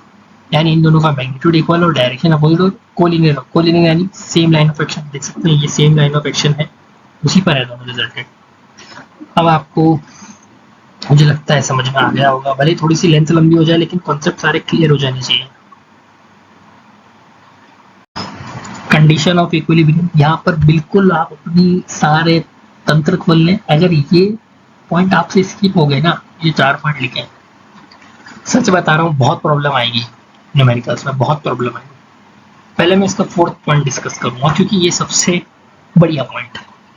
द बॉडी में बी कंप्लीटेड एट रेस्ट, यानी जितनी हॉरिजॉन्टल फोर्सेस है, जितनी वर्टिकल फोर्सेस है और जितने भी मूवमेंट है, यानी एक्स का, वाई का, जेड का, एक्स डायरेक्शन का, वाई डायरेक्शन का, जेड डायरेक्शन का, सारे मूवमेंट जीरो, और जितना ही हॉरिजॉन्टल फोर्स है और जितना ही वर्टिकल फोर्स है वो सारा जीरो। इसको हॉरिजॉन्टल और वर्टिकल यानी यहाँ लिखा है, इसका मतलब क्या है, आपने जितनी एक्स में, वाई में, जेड में थी उन सबका कॉम्पोनेंट कर लिया हॉरिजॉन्टल में और उन सबका कॉम्पोनेंट कर लिया वर्टिकल में, इसलिए यहाँ पर समीशन एच और समीशन वी लिख दिया।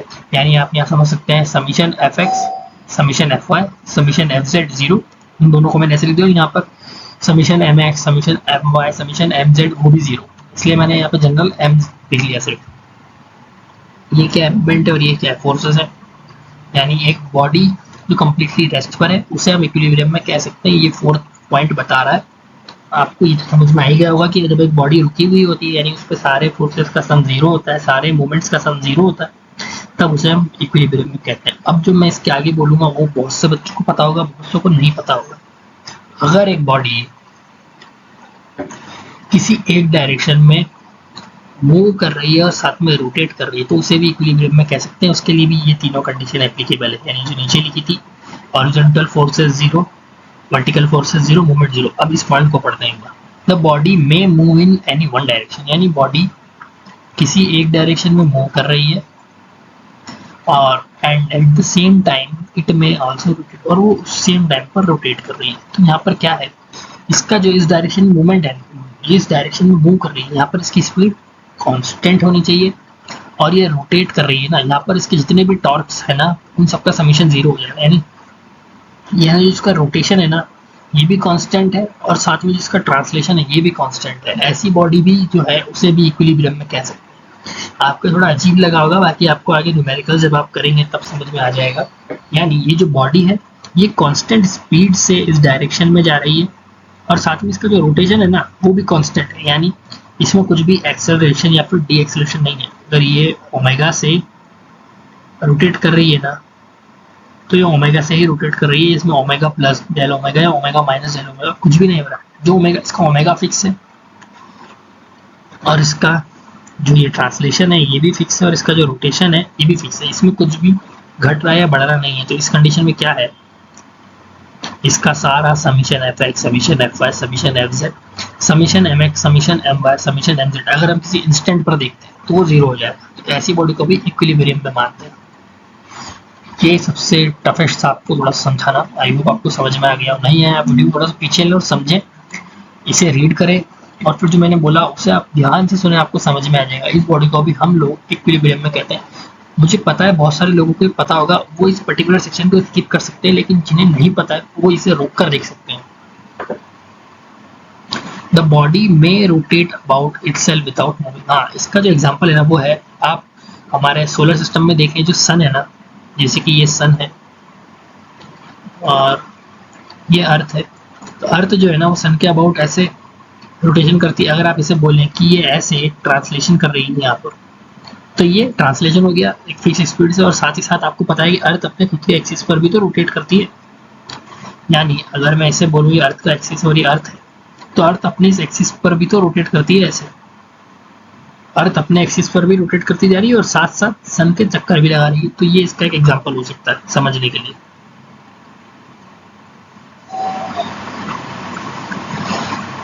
आई होप अब आपको ये वाला पॉइंट और थोड़ा क्लियर हो गया होगा, क्योंकि मैंने सन का एग्जांपल और अर्थ का एग्जांपल ले लिया, वो एकदम से मेरे दिमाग में आ गया, मेरे माइंड में आ गया, तो मैंने आपको बता दिया। द बॉडी में rotate about itself without moving, यानी बॉडी मूव नहीं कर रही है, यानी कोई ट्रांसलेशन मोशन नहीं है, यानी बॉडी चल नहीं रही है, यानी बॉडी ऐसे ट्रांसलेट नहीं कर रही है, ना इधर ना इधर ना ऊपर ना कहीं ट्रांसलेट नहीं कर रही है, लेकिन बॉडी जिस पॉइंट पर है ना उस फिक्स पॉइंट के अराउंड रोटेट कर रही है। यानी आपके घर का जो पंखा है आप उसे देख लीजिए, वो ऐसे लगा हुआ है, ये इसकी पहली ब्लेड, ये दूसरी ब्लेड, ये तीसरी ब्लेड। आपका जो घर का पंखा है ना वो छत पर एक फिक्स जगह पर टंगा हुआ है, आपका सीलिंग फैन एक फिक्स जगह पर है ना, लेकिन उस जगह पर वो रोटेट तो करता है ना। मैं ये नहीं कह रहा हूँ कि आपके घर का जो फैन है उसमें बिल्कुल मूवमेंट कैंसिल हो रहा है, क्योंकि वहां पर थोड़े बहुत वाइब्रेशन आपको दिख रहे होंगे। वो क्यों है वाइब्रेशन? क्योंकि वहां पर जो बिल्कुल एक्यूरेटली जीरो नहीं हो पा रहा है, इसलिए थोड़ा सा वाइब्रेशन है। आपको पंखों में दिखता होगा हल्का हल्का सा वो ऐसे वाइब्रेट करते हैं, क्योंकि वहाँ बिल्कुल परफेक्टली जीरो नहीं हो पा रहा है। पर ये बिल्कुल एक आइडियलाइज कंडीशन है कि परफेक्टली जीरो, यहाँ पर आपको थोड़े बहुत वाइब्रेशन देखने को मिलते हैं। इस पॉइंट में यही लिखा है, the body may rotate about itself without moving. जैसे आपके घर का सीलिंग फैन है पर वहाँ पर वाइब्रेशन है, जैसे मैंने आपको बताया। पर आप घर का जो सीलिंग फैन है वो सिर्फ आपको समझाने के लिए था कि कैसे हो सकता है। The body may rotate about itself without moving, summation N zero. इसे भी हम लोग इक्विलिब्रियम वाली बॉडी बोलते हैं। The body may move in any one direction, यानी यहाँ पर रोटेशन नहीं है, बॉडी अगर इधर जा रही है ना तो जा रही है, फिक्स स्पीड से जा रही है। समझे आप? बॉडी इस डायरेक्शन में जा रही है तो फिक्स स्पीड से जो उसकी थी उससे जा रही है, तो उस पर किसी इंस्टेंट पर आप अगर देखेंगे तो उसकी हॉरिजॉन्टल और वर्टिकल फोर्सेस कैंसिल हो जाएंगी। इस बॉडी को भी इक्विलिब्रियम में आप कह सकते हैं। तो ये सब जो था कंडीशन ऑफ इक्विलिब्रियम है, यानी इतने इतने तरीके से कोई बॉडी इक्विलिब्रियम में हो सकती है। और कंडीशन ऑफ इक्विलिब्रियम यानी ये भी है कि क्या कंडीशंस है general, summation F X, summation F Y, summation F Z. यानी F X F Y F Z का जो सम है, यानी X direction Y direction Z direction सारी फोर्सेस का सम जीरो होना चाहिए। Summation M X, summation M Y, summation M Z तीनों जीरो, यानी एक्स के अबाउट मूवमेंट, वाई के अबाउट मूवमेंट, जेड के अबाउट मूवमेंट वो भी जीरो होना चाहिए। ये जनरल था और ये कुछ पॉइंट्स थे कि कौन कौन सी बॉडीज को हम इक्विलिब्रियम में कंसिडर कर लेते हैं वाइल सॉल्विंग अ न्यूमेरिकल। ये बहुत ज़्यादा ज़रूरी पॉइंट था, इस पर मैंने काफ़ी ज़्यादा स्ट्रेस यानी काफ़ी ज़्यादा लोड देकर इस पर मैंने आपको बताया है। अगर आपको ये अभी भी समझ में नहीं आया ना, आप इस पर्टिकुलर सेक्शन में गलती से भी स्किप मत करना। जैसे पीछे पॉजिटिव नेगेटिव मैंने टेन थीटा के टाइप पे बताया था ना आपको, वो स्किप करने लायक नहीं था और ये भी बिल्कुल स्किप करने लायक नहीं है। अगर आपको नहीं पता है आप इसे एक बार और रोटेट करके देख लीजिए, ज़्यादा से ज़्यादा कि आपको 5 मिनट और इस वीडियो पर रुकना पड़ेगा। लेकिन अगर ये क्लियर नहीं हुआ तो आगे आप बहुत सारे न्यूमेरिकल्स में गलतियाँ कर सकते हैं। अगर कोई थ्योरेटिकल एमसीक्यू बनता है गेट वगैरह में भी तो उसमें भी गलतियाँ हो सकती हैं आपकी, इस पॉइंट से हो सकती हैं गलतियाँ आपकी, इसलिए आप इसे ज़रूर देख लें। अब हमारी लामीज़ थ्योरम हम देख लेते हैं। ये हमारा लास्ट टॉपिक है। लामीज़ थ्योरम का मैंने इस वीडियो में प्रूफ भी इंक्लूड करा है, क्योंकि वो प्रूफ काफ़ी ज़्यादा यूनिवर्सिटी एग्जाम्स में 10 नंबर में पूछ सकता है। और आरटीयू से अगर कोई इसको देख रहा है तो इस वीडियो को अब स्किप करने की गलती मत करना। लामीज़ थ्योरम आरटीयू का फेवरेट क्वेश्चन है, कभी 4 नंबर में पार्ट बी में, कभी पार्ट सी में 10 नंबर में पूछा जाता है। और इसका स्टेटमेंट 2 नंबर में तो पूछते रहते हैं, मिड टर्म में भी पूछेंगे, एंड टर्म में भी पूछेंगे। आरटीयू के बच्चे अगर इस पर्टिकुलर सेक्शन को स्किप कर देते तो उनका लॉस हो सकता है काफ़ी ज़्यादा, क्योंकि ये काफ़ी ज़्यादा पूछे जाने वाला क्वेश्चन है आरटीयू में। यानी आरटीयू से एफिलिएटेड जितने भी कॉलेजेस हैं, आरटीयू कोटा की मैं बात कर रहा हूँ, उन सब में तो ये मेक श्योर आप देख लें, क्वेश्चन आ सकता है। अगर आपने पूरी वीडियो स्किप करी है कोई बात नहीं, वो आपकी मर्जी, आपको आता होगा। लेकिन अगर आपको लामीज़ थ्योरम नहीं आती है, इस पर्टिकुलर सेक्शन को स्किप मत करना, पूरा देखना डेरिवेशन समेत। 15-20 मिनट की और बात है, अगर थोड़ा लंबा चला डेरिवेशन और खत्म हो गया जल्दी कोई बात नहीं। इफ 3 को-प्लानर फोर्सेस, अब को-प्लानर फोर्सेस मैंने इसी वीडियो में पहले बताई थी तो मैं दोबारा डिस्क्राइब करूंगा नहीं यहाँ पर, ठीक है ना। अब इतना तो आप समझो ना, अब इसी वीडियो में बताया है, ऐसा नहीं है कि मैं आपको कह रहा हूँ कि आपने 11th-12th में पढ़ा होगा, इसी वीडियो में बताया है पहले, पीछे जाकर देख लो। आप इतना मुझ पर रहम कर दो, पीछे जाकर देख लो। If 3 coplanar forces acting at a point be in equilibrium, यानी अगर 3 को-प्लानर फोर्सेस हैं, 3 को-प्लानर फोर्सेस हैं, वो एक पॉइंट पर एक्ट कर रही हैं, वो इक्विलिब्रियम में, then each force is proportional to the sine of the angle between the other two. ये स्टेटमेंट था, खत्म हो गया। अब इस स्टेटमेंट को मैं समझाता हूँ इस डायग्राम से। अगर ये F1 फोर्स है, ये F2 फोर्स है, F3 फोर्स है, ये इस पॉइंट पर लग रही है ना, ये इक्विलिब्रियम में है। मैं एक बार फिर से बताता हूँ, ये F1, ये F2, ये F3 एक पॉइंट पर लगने वाली 3 फोर्सेस, तीनों इक्विलिब्रियम में, यानी ये बॉडी मूव नहीं कर रही, आप समझिए स्टैटिक हो गई है तीनों फोर्सेस की वजह से। तो ये जो F1 है ये जो है वो इक्वल होगा, किसके इक्वल होगा, यानी प्रोपोर्शनल होगा sine of angle between two other, यानी साइन ऑफ अल्फा, यानी ये दोनों अलग फोर्सेस है ना, इसके बीच में जो एंगल है अल्फा, इसके प्रोपोर्शनल होगा। तो इसका जो स्टेटमेंट है उसे हम इस तरीके से लिखते हैं F1 upon sine alpha, F2 upon sine beta, F3 upon sine alpha. यानी जो साइन गामा है ना, सॉरी साइन गामा जो है ये F1 और F2 के बीच का एंगल है। आप चेक कर लीजिए F1 और F2 के बीच का, ये F1 ये F2 के बीच का एंगल कौन सा, साइन गामा, ये F3। आप समझे, यानी जो फोर्स है उस फोर्स, यानी वो जो फोर्स है, ये जो F1 फोर्स है ये प्रोपोर्शनल होगी, किसके प्रोपोर्शनल होगी, sine of angle of the other two forces. यानी F2 और F2 के बीच का जो एंगल है ना, इन दोनों के बीच में एंगल है अल्फा, तो F1 जो है वो प्रोपोर्शनल होगा साइन अल्फा के। ये यहाँ पर लिखा है, तो इसका स्टेटमेंट हम ऐसे लिखते हैं mathematically, F1 upon sine alpha is equals to F2 upon sine beta is equals to F3 upon sine gamma. इससे न्यूमेरिकल सॉल्व करने में काफी ज्यादा आसानी होती है। अगर आपको अब यहाँ पर F1 निकालना है, आपको F3 गिवन ही नहीं क्वेश्चन में, ठीक है, F3 गिवन नहीं, तो आप इस सेक्शन को भूल जाओ। आपको करना है F1 is equals to F2 sine alpha upon sine beta. F3 तो चाहिए नहीं ना, आप F1 को, F3 को तो भूल जाओ। आप अपने F1 को निकालने के लिए सिर्फ F2 sine alpha sign beta चाहिए। कितना सिंपल हो गया, F3 गिवन ही नहीं था, F1 निकालना। अब आप कोई दूसरा ऐसे न्यूमेरिकल करना हो, पहले आप F3 निकालोगे फिर ये निकालो। इससे बढ़िया आप सीधा लामिस थ्योरम लगाओ। अगर इस कंडीशन को सेटिस्फाई कर रहा है F1 is equals to F2 upon sine beta, और यहाँ मल्टीप्लाई में साइन अल्फा आ जाएगा, खत्म क्वेश्चन। इतना ईजी हो गया। और इसमें ऐसा है कि मान लो तीन फोर्स नहीं है, कोई चौथी फोर्स है, लेकिन वो चौथी फोर्स इस तरीके से है कि किसी इनमें से किसी एक के साथ उसका जो रिजल्टेंट निकल जाएगा। यानी आप चार फोर्सेस हैं लेकिन वो इस तरीके एक ही पॉइंट पर लग रही है, आप किसी भी दो फोर्सेस को एक साथ लेके उसका एक रिजल्टेंट निकाल लो और फिर एंगल निकाल लेना। समझ रहे हो मेरी बात को? ये मैं किसी न्यूमेरिकल से आपको समझाने की कोशिश करूंगा, अगर मैं इसका न्यूमेरिकल निकालता हूँ तो वहाँ पर आप बस उस पॉइंट पर तीन फोर्सेस कर लीजिए, फिर आप वहाँ पर लामिस थ्योरम अप्लाई कर सकते हैं। अगर चार फोर्सेस है तो उसे आप तीन में कन्वर्ट कर लो। कैसे कन्वर्ट कर लो, नियरेस्ट वाला जो फोर्स है ना, दो नियरेस्ट फोर्स का रिजल्टेंट ले लो, दो नियरेस्ट फोर्स का रिजल्टेंट, दो नियरेस्ट फोर्स जो थी उन दोनों का रिजल्टेंट लिया। अब वहाँ कितनी, उसका रिजल्टेंट को मान लो, दोनों फोर्सेस को हटा दो वहाँ से। अब वो जो दो फोर्सेस का रिजल्टेंट लिया वो और बची हुई दो फोर्स कितनी हो गई, तीन हो गई। कब है, जब एक पॉइंट पे लग रही है चार फोर्स, तो उसको आप तीन में कन्वर्ट करके वहां लामिस थ्योरम लगा सकते हो। इतना इजी हो जाता है न्यूमेरिकल को सॉल्व करना।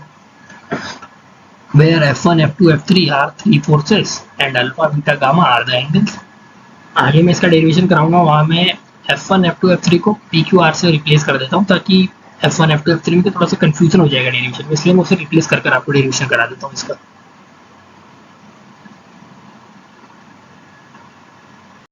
इधर हमारा लामिस थ्योरम का ये डायग्राम है और इधर प्रूफ है। Consider three coplanar forces P Q R, ये पी है, ये क्यू है, ये आर है, acting at a point O, ये ओ पॉइंट है, यहाँ पर ओ पॉइंट है, इस पर पी क्यू आर एक पॉइंट पर एक्ट कर रही है। जैसे जैसे मैं रीड कर रहा हूँ उसके बाद इस डायग्राम को देखना, शुरू में इस डायग्राम को मत देखना, कंफ्यूज हो जाओगे, फिर बोलोगे वीडियो में कुछ समझ नहीं है। क्या बोला मैंने, कंसीडर थ्री कोप्लेनर फोर्सेस, एक पी, एक क्यू, एक आर, एक पॉइंट पर लग रही है, पॉइंट ओ ये रहा बीच में। मेरे इस जो रेड वाला कर्सर है इसके साथ साथ देखो। Now let us complete the parallelogram O A C B. Parallelogram complete करते हैं। ये ओ है, ये ए है, ये ओ है, ये बी है, ओ ए सी बी। तो सी के लिए हमने क्या करा, यहाँ से डायगोनल जैसा डल गया और ये ओ ए सी बी पहले कंप्लीट हो गया। With O and O B as adjacent sides as shown in the figure. O A और ओ बी एडजेसेंट साइड होनी चाहिए एज शोन इन फिगर। ये फिगर है, ओ ए ओ बी है, parallelogram की एडजेसेंट साइड्स हैं। यहाँ पर रिजल्टेंट जैसे पैरेललोग्राम में होता है वो बन गया यहाँ पर, यानी डायगोनल है। और ये पूरा हो गया हमारा। ये क्यू है तो ये भी क्यू है, ये पी है तो ये भी पी है, पता है आपको पैरेललोग्राम में। We know that the resultant of the two forces PQ will be given by the diagonal OC both in magnitude and direction of the parallelogram OACB।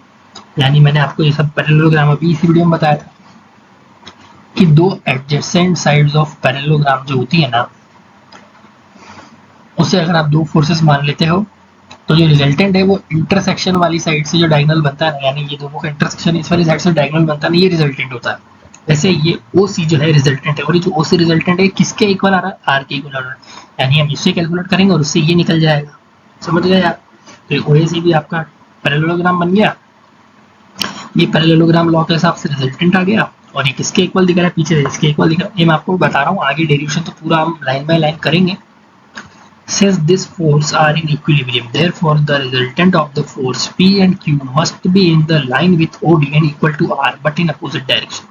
जैसा यहाँ बोला कि जो OD है ये R है, और ये जो OC है जो अभी रिजल्टेंट आया P और Q का, ये किसके इक्वल आ रहा है, इस R के। R क्या है, OD है, और ये क्या है, OC है। बस क्या है, मैग्नीट्यूड सेम है लेकिन डायरेक्शन क्या है, अपोजिट, क्योंकि सेम लाइन ऑफ एक्शन पर है तो डायरेक्शन अपोजिट हो जाएगी लेकिन मैग्नीट्यूड इक्वल है।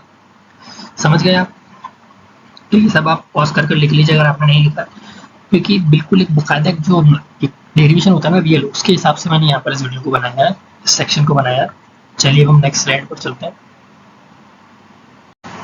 इस डायग्राम को मैंने कॉपी नहीं करा था तो मैं इस डायग्राम को कॉपी कर लिया। अच्छा, ये ए और वो साथ में कॉपी नहीं हुआ, इधर ए था ये वाला पॉइंट और ये वाला पॉइंट सी था, वो वहाँ पर मैंने लिखा था मैनुअली, यहाँ पर कॉपी करा था, वो हुआ नहीं साथ में। ठीक है, हम आगे बढ़ते डायग्राम में। तो जो ट्रायंगल सी ए ओ है, पहले आप ट्रायंगल सी ए ओ को देखो, ये सी ये ओ ए ओ, ये जो ट्रायंगल सी ए ओ है,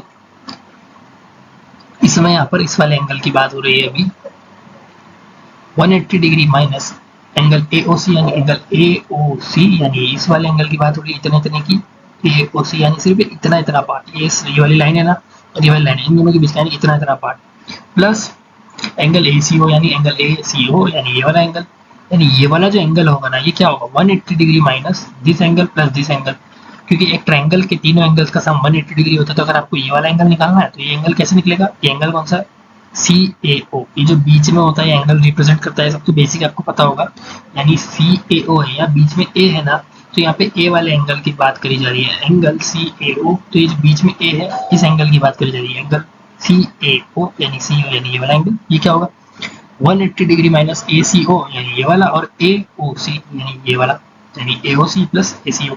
अब तो समझ गए होंगे आप लोग, अगर किसी का बिल्कुल ही पुराना भूल चुके हैं हम तो बिल्कुल उठ के आए, सुबह उठे पहली क्लास के बाद सीधा इंजीनियरिंग का वीडियो देख रहे हैं आज, तो उनके लिए भी मैंने बता दिया, बिल्कुल जितना इन डेप्थ में जा सकता हूँ उतना इन डेप्थ में चला गया। इसके बाद भी अगर समझ में नहीं आ रहा है पीछे जाओ शुरू से देखो, फिर भी समझ में आए तो किसी बढ़िया टीचर की 6th-7th की जो ट्रायंगल वेंगल की प्रॉपर्टी बताते हैं वो वीडियो देख लो भाई, बिल्कुल मैंने बता दिया कि ये सब कैसे है। उसके बाद भी ना आए तो फिर यही ऑप्शन बचता है। तो 180 डिग्री माइनस ए ओ सी को क्या बोल सकते हो आप, 180 डिग्री माइनस बीटा, तो ए ओ सी का ए ओ सी ये है। अगर आप इस लाइन को देखो ये पूरा 180 डिग्री है, अगर ये बीटा है तो ये बचा हुआ क्या हुआ, ये लाइन है, ये लाइन है तो इस पे ये पूरा एंगल होगा 180 डिग्री होगा, ये यहाँ से लाइन काट पी आ गया हमारा, ये बीटा है तो ये बचा हुआ क्या है 180 degree minus beta, angle A O C 180 degree minus alpha, ये ए सी ओ जो है अगर आप इसे ऐसे देखो तो इसमें वो आउटर वाली प्रॉपर्टी है, तो अगर आप इसे ऐसे देखो ये जो एंगल है ना ये वाला, आपको इसे बताने के लिए आपको वो z वाला बताना पड़ेगा पहले मुझे। अगर आप इसे z मानो तो ये जो होगा ना वो ये होगा, ये यहाँ से ऐसा करके एक z बन रहा है, ये बना के दिखा देता हूँ मैं यार, इतना आप बोलने से तो अच्छा है थोड़ा सा। अगर ये z बन रहा है इस z में ये वाला जो एंगल होगा, तो कलर चेंज करता हूँ, ये वाला जो एंगल होगा ना ये इस एंगल के इक्वल होता है, बिल्कुल बेसिक है, 6-7 तक पहुँच गया मैं। तो अगर ये एक लाइन है ये पूरा 180 डिग्री होता है, अगर ये अल्फा है तो ये बचा हुआ कितना होगा, मैं मिटार के बताता हूँ आपको। z तो आपको समझ में आ गया ना, वो z बन रहा है वो दिख गया, z में दोनों एंगल, ये पूरा 180 डिग्री होता है, ये अल्फा है, यानी मिटार के बताता हूँ ज़्यादा अच्छे समझ में आएगा। अगर ये इतना अल्फा है पूरा 180 डिग्री था तो ये होगा 180 माइनस अल्फा, ठीक है, यानी ये इतना हो गया ना, इसको समझ लो, ये समझ में आ गया ना कि ये 180 माइनस अल्फा है। इसे मिटाता हूँ, जैसे मैंने बताया दोबारा बताता हूँ, हाईलाइटर से बताता हूँ, ये z है बन रहा है ना, z दिख रहा है ना, यानी मेरे थोड़ा सा गलत हो गया, मैं क्या अभी यहाँ तक आगे तो पूरा समझा कर ही जाऊँगा। अभी मैंने बताया था ये क्या है, ये वाला एंगल 180 माइनस अल्फा, ये z बन रहा है, तो जहाँ ऐसा z बनता है वहाँ ये जो एंगल होता है और ये एंगल होता है इक्वल होता है। अगर ये 180 माइनस अल्फा है ना तो ये वाला भी, यानी ये वाला भी थोड़ा कलर चेंज कर देता हूँ, यानी ये वाला भी 180 माइनस अल्फा होगा। अब तो समझ में आ गया ना, आपको कोई डाउट नहीं रहना चाहिए। तो ये 180 माइनस अल्फा ऐसा है, ठीक है। 180 minus 180 plus beta minus 180 plus alpha, इससे ये कैंसिल, ये बचा अल्फा प्लस बीटा माइनस 180। तो आई होप ये वाला पर्टिकुलर सेक्शन समझ में आ गया होगा। अब तो फटाफट चलेगा कुछ। Alpha plus beta plus gamma 360 degree, ये alpha A plus beta A plus gamma, ये क्या एक पूरा सर्किल है 360 डिग्री हो जाएगा। ये तो पता है ना, ये मैं नहीं बताऊंगा इतना इन डेप्थ में जाके, ये थोड़ा कंफ्यूजन हो सकता था, ताकि आपको डायग्राम और बिल्कुल आप आंखें बंद करके डेरिवेशन कर पाओ, इसलिए मैंने इतना इन डेप्थ में 6-7 क्लास तक जाके बताया, वरना कोई नहीं बताएगा आपको इंजीनियरिंग की वीडियो में तो इतना डेप्थ में जाके। Alpha plus beta plus gamma 360 degree हो गया, subtracting 180 degree from both side of the above equation.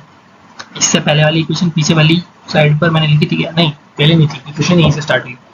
इस ये था, तो alpha plus beta minus 180 degree is equals to 360 minus 180, यानी alpha plus beta plus gamma 360 degree equal है। यहाँ से मैंने 180 माइनस करा और यहाँ से 180 माइनस करा, तो क्या बचा? Alpha plus beta minus 180 degree, ये क्या है? सी ए ओ, आ गया सी ए ओ, यानी इस जगह आ गया सी ए ओ, और इस जगह बचा 180 डिग्री। समझ में आ रहा है ना? इस जगह बचा 180 डिग्री, वो इधर आ गया, ये जो गामा था ये इस तरफ आ गया, तो माइनस में यानी हो गया 180 डिग्री माइनस गामा, ये गामा उठ के इधर आ गया 180 degree minus gamma. Alpha plus यानी alpha plus beta minus 180 degree बचा, ये जो है ये इक्वल है किसके? एंगल सी ए ओ के, तो एंगल सी ए ओ आ गया। एंगल सी ए ओ किसके इक्वल हो गया? 180 डिग्री माइनस गामा, किसके इक्वल हो गया? 180 डिग्री माइनस गामा के, तो ये एंगल निकल गया। अब we know that in triangle A O C, triangle A O C, C का गया ऊपर सी था, सी भी मीटर गया क्या? ये सी है एंगल ए, ये ट्रायंगल ए ओ सी, ये हो गया triangle A O C. Triangle A O सी में क्या है? ओ ए जो है, यानी ओ ए जो है divide by sine A C O, divide by sine A C O is equals to A C by sine ये, ओ सी बाय साइन ये। अब जो ओ ए है ये क्या है? पी है, तो यहाँ जाएगा पी, और एंगल ए सी ओ, यानी ये वाला एंगल मैंने बताया था ना 180 माइनस अल्फा, ये रहा, यहाँ पे 180 माइनस अल्फा आ जाएगा, ठीक है। ए सी, ए सी क्या है का? जो ए सी है ये क्या है? क्यू है। अल्टीमेटली ए सी क्या है? क्यू है, यहाँ लिख भी रखा है मैंने, मैं क्यों बता रहा हूँ। तो ये हो गया Q sine A O C, A O C, A O सी है, ये क्या है? 180 माइनस बीटा, यानी यहाँ आ जाएगा 180 माइनस बीटा, यहाँ आ जाएगा 180 माइनस अल्फा। ओ सी क्या है आपका? ओ सी, ये क्या था? मैंने आपको बताया था ये आर था, अभी जस्ट पीछे बताया, ये क्या है? आर है। इन दोनों का रिजल्टेंट है, ये आर है, इक्वल है, अपोजिट है, कोलिनियर है किसके? इसके, तो ये आर है, तो ये भी क्या है? आर है, ये हो गया R. Sine C A O, sine C A O, अब ये वाली जो प्रॉपर्टी है ना ट्रायंगल की, ये मैं नहीं बता सकता, इसके लिए पूरा डेरिवेशन हो जाएगा, ये काफी लंबी हो जाएगी। Sign C A O, C A ओ यानी ये वाला, यानी ये साइन सी ए ओ, ये sign C A O, sine C A ओ आ गया। सी ए ओ क्या है? ये 180 माइनस गामा, यानी आ जाएगा 180 माइनस गामा, यानी ये हो जाएगा P, A Q, A R, ये sine 180 minus alpha, sine 180 minus beta, sine 180 minus gamma. अब साइन की एक प्रॉपर्टी होती है, वो मैं बोलने से अच्छा पीछे लिख के दिखा देता हूँ। ये हमारी पीछे वाली स्लाइड, उसके पीछे वाली यानी last slide, P Q R 180 minus alpha, 180 minus beta, 180 minus gamma, sine 180 minus theta is equals to sine theta. इसका एक छोटा सा प्रूफ होता है, वो मेरी कराने की हिम्मत नहीं है, वीडियो बस खत्म होने वाली है 2 मिनट में। Sine 180 minus theta is equals to theta, यानी sine 180 minus alpha is equal to alpha, sine 180 minus beta is equals to beta, sine 180 minus gamma is equals to gamma. अब आपको इतना डेप्थ में बताया है ना, अब भी अगर समझ में नहीं आए तो मैं हाथ जोड़ के आप सभी निवेदन करता हूँ, आपके कॉलेज में एक सेक्शन होता है एडमिनिस्ट्रेशन डिपार्टमेंट, वहाँ पर जाकर एक एप्लीकेशन लिखो कि मुझे नहीं पढ़ना है, बीटेक मुझसे नहीं हो पाएगी, एप्लीकेशन लिखो, टीसी लेके घर चल जाओ। ये मैंने ऐसे ही बोला कि टीसी लेके घर चल जाओ, इसको सीरियसली कोई चला मत जाना टीसी लेने, आपको समझ में आ गया होगा, आई होप। वो मैंने ऐसे ही बोल दिया, ज़्यादा फोकस ना करें उस बात पर, किसी को टीसी लेने की जरूरत नहीं है, वीडियो को देखो एक बार और रिमाइंड करके देख लो, समझ में आ जाएगा। P Q R upon sine alpha is equal to sine beta is equal to sine gamma. ये रामीज थ्योरम हो गई प्रूफ, हैंस प्रूफ।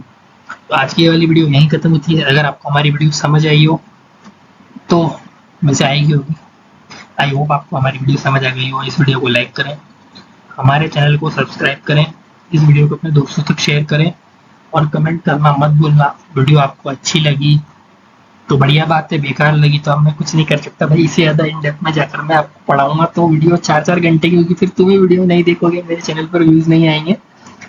तो चलिए अब अगली वीडियो में मिलते हैं किसी, तब तक के लिए बाय बाय, टाटा, गुड बाय, सी यू। कल मिलेंगे, कल मिलेंगे, नेक्स्ट वीडियो आएगी जब मिलेंगे।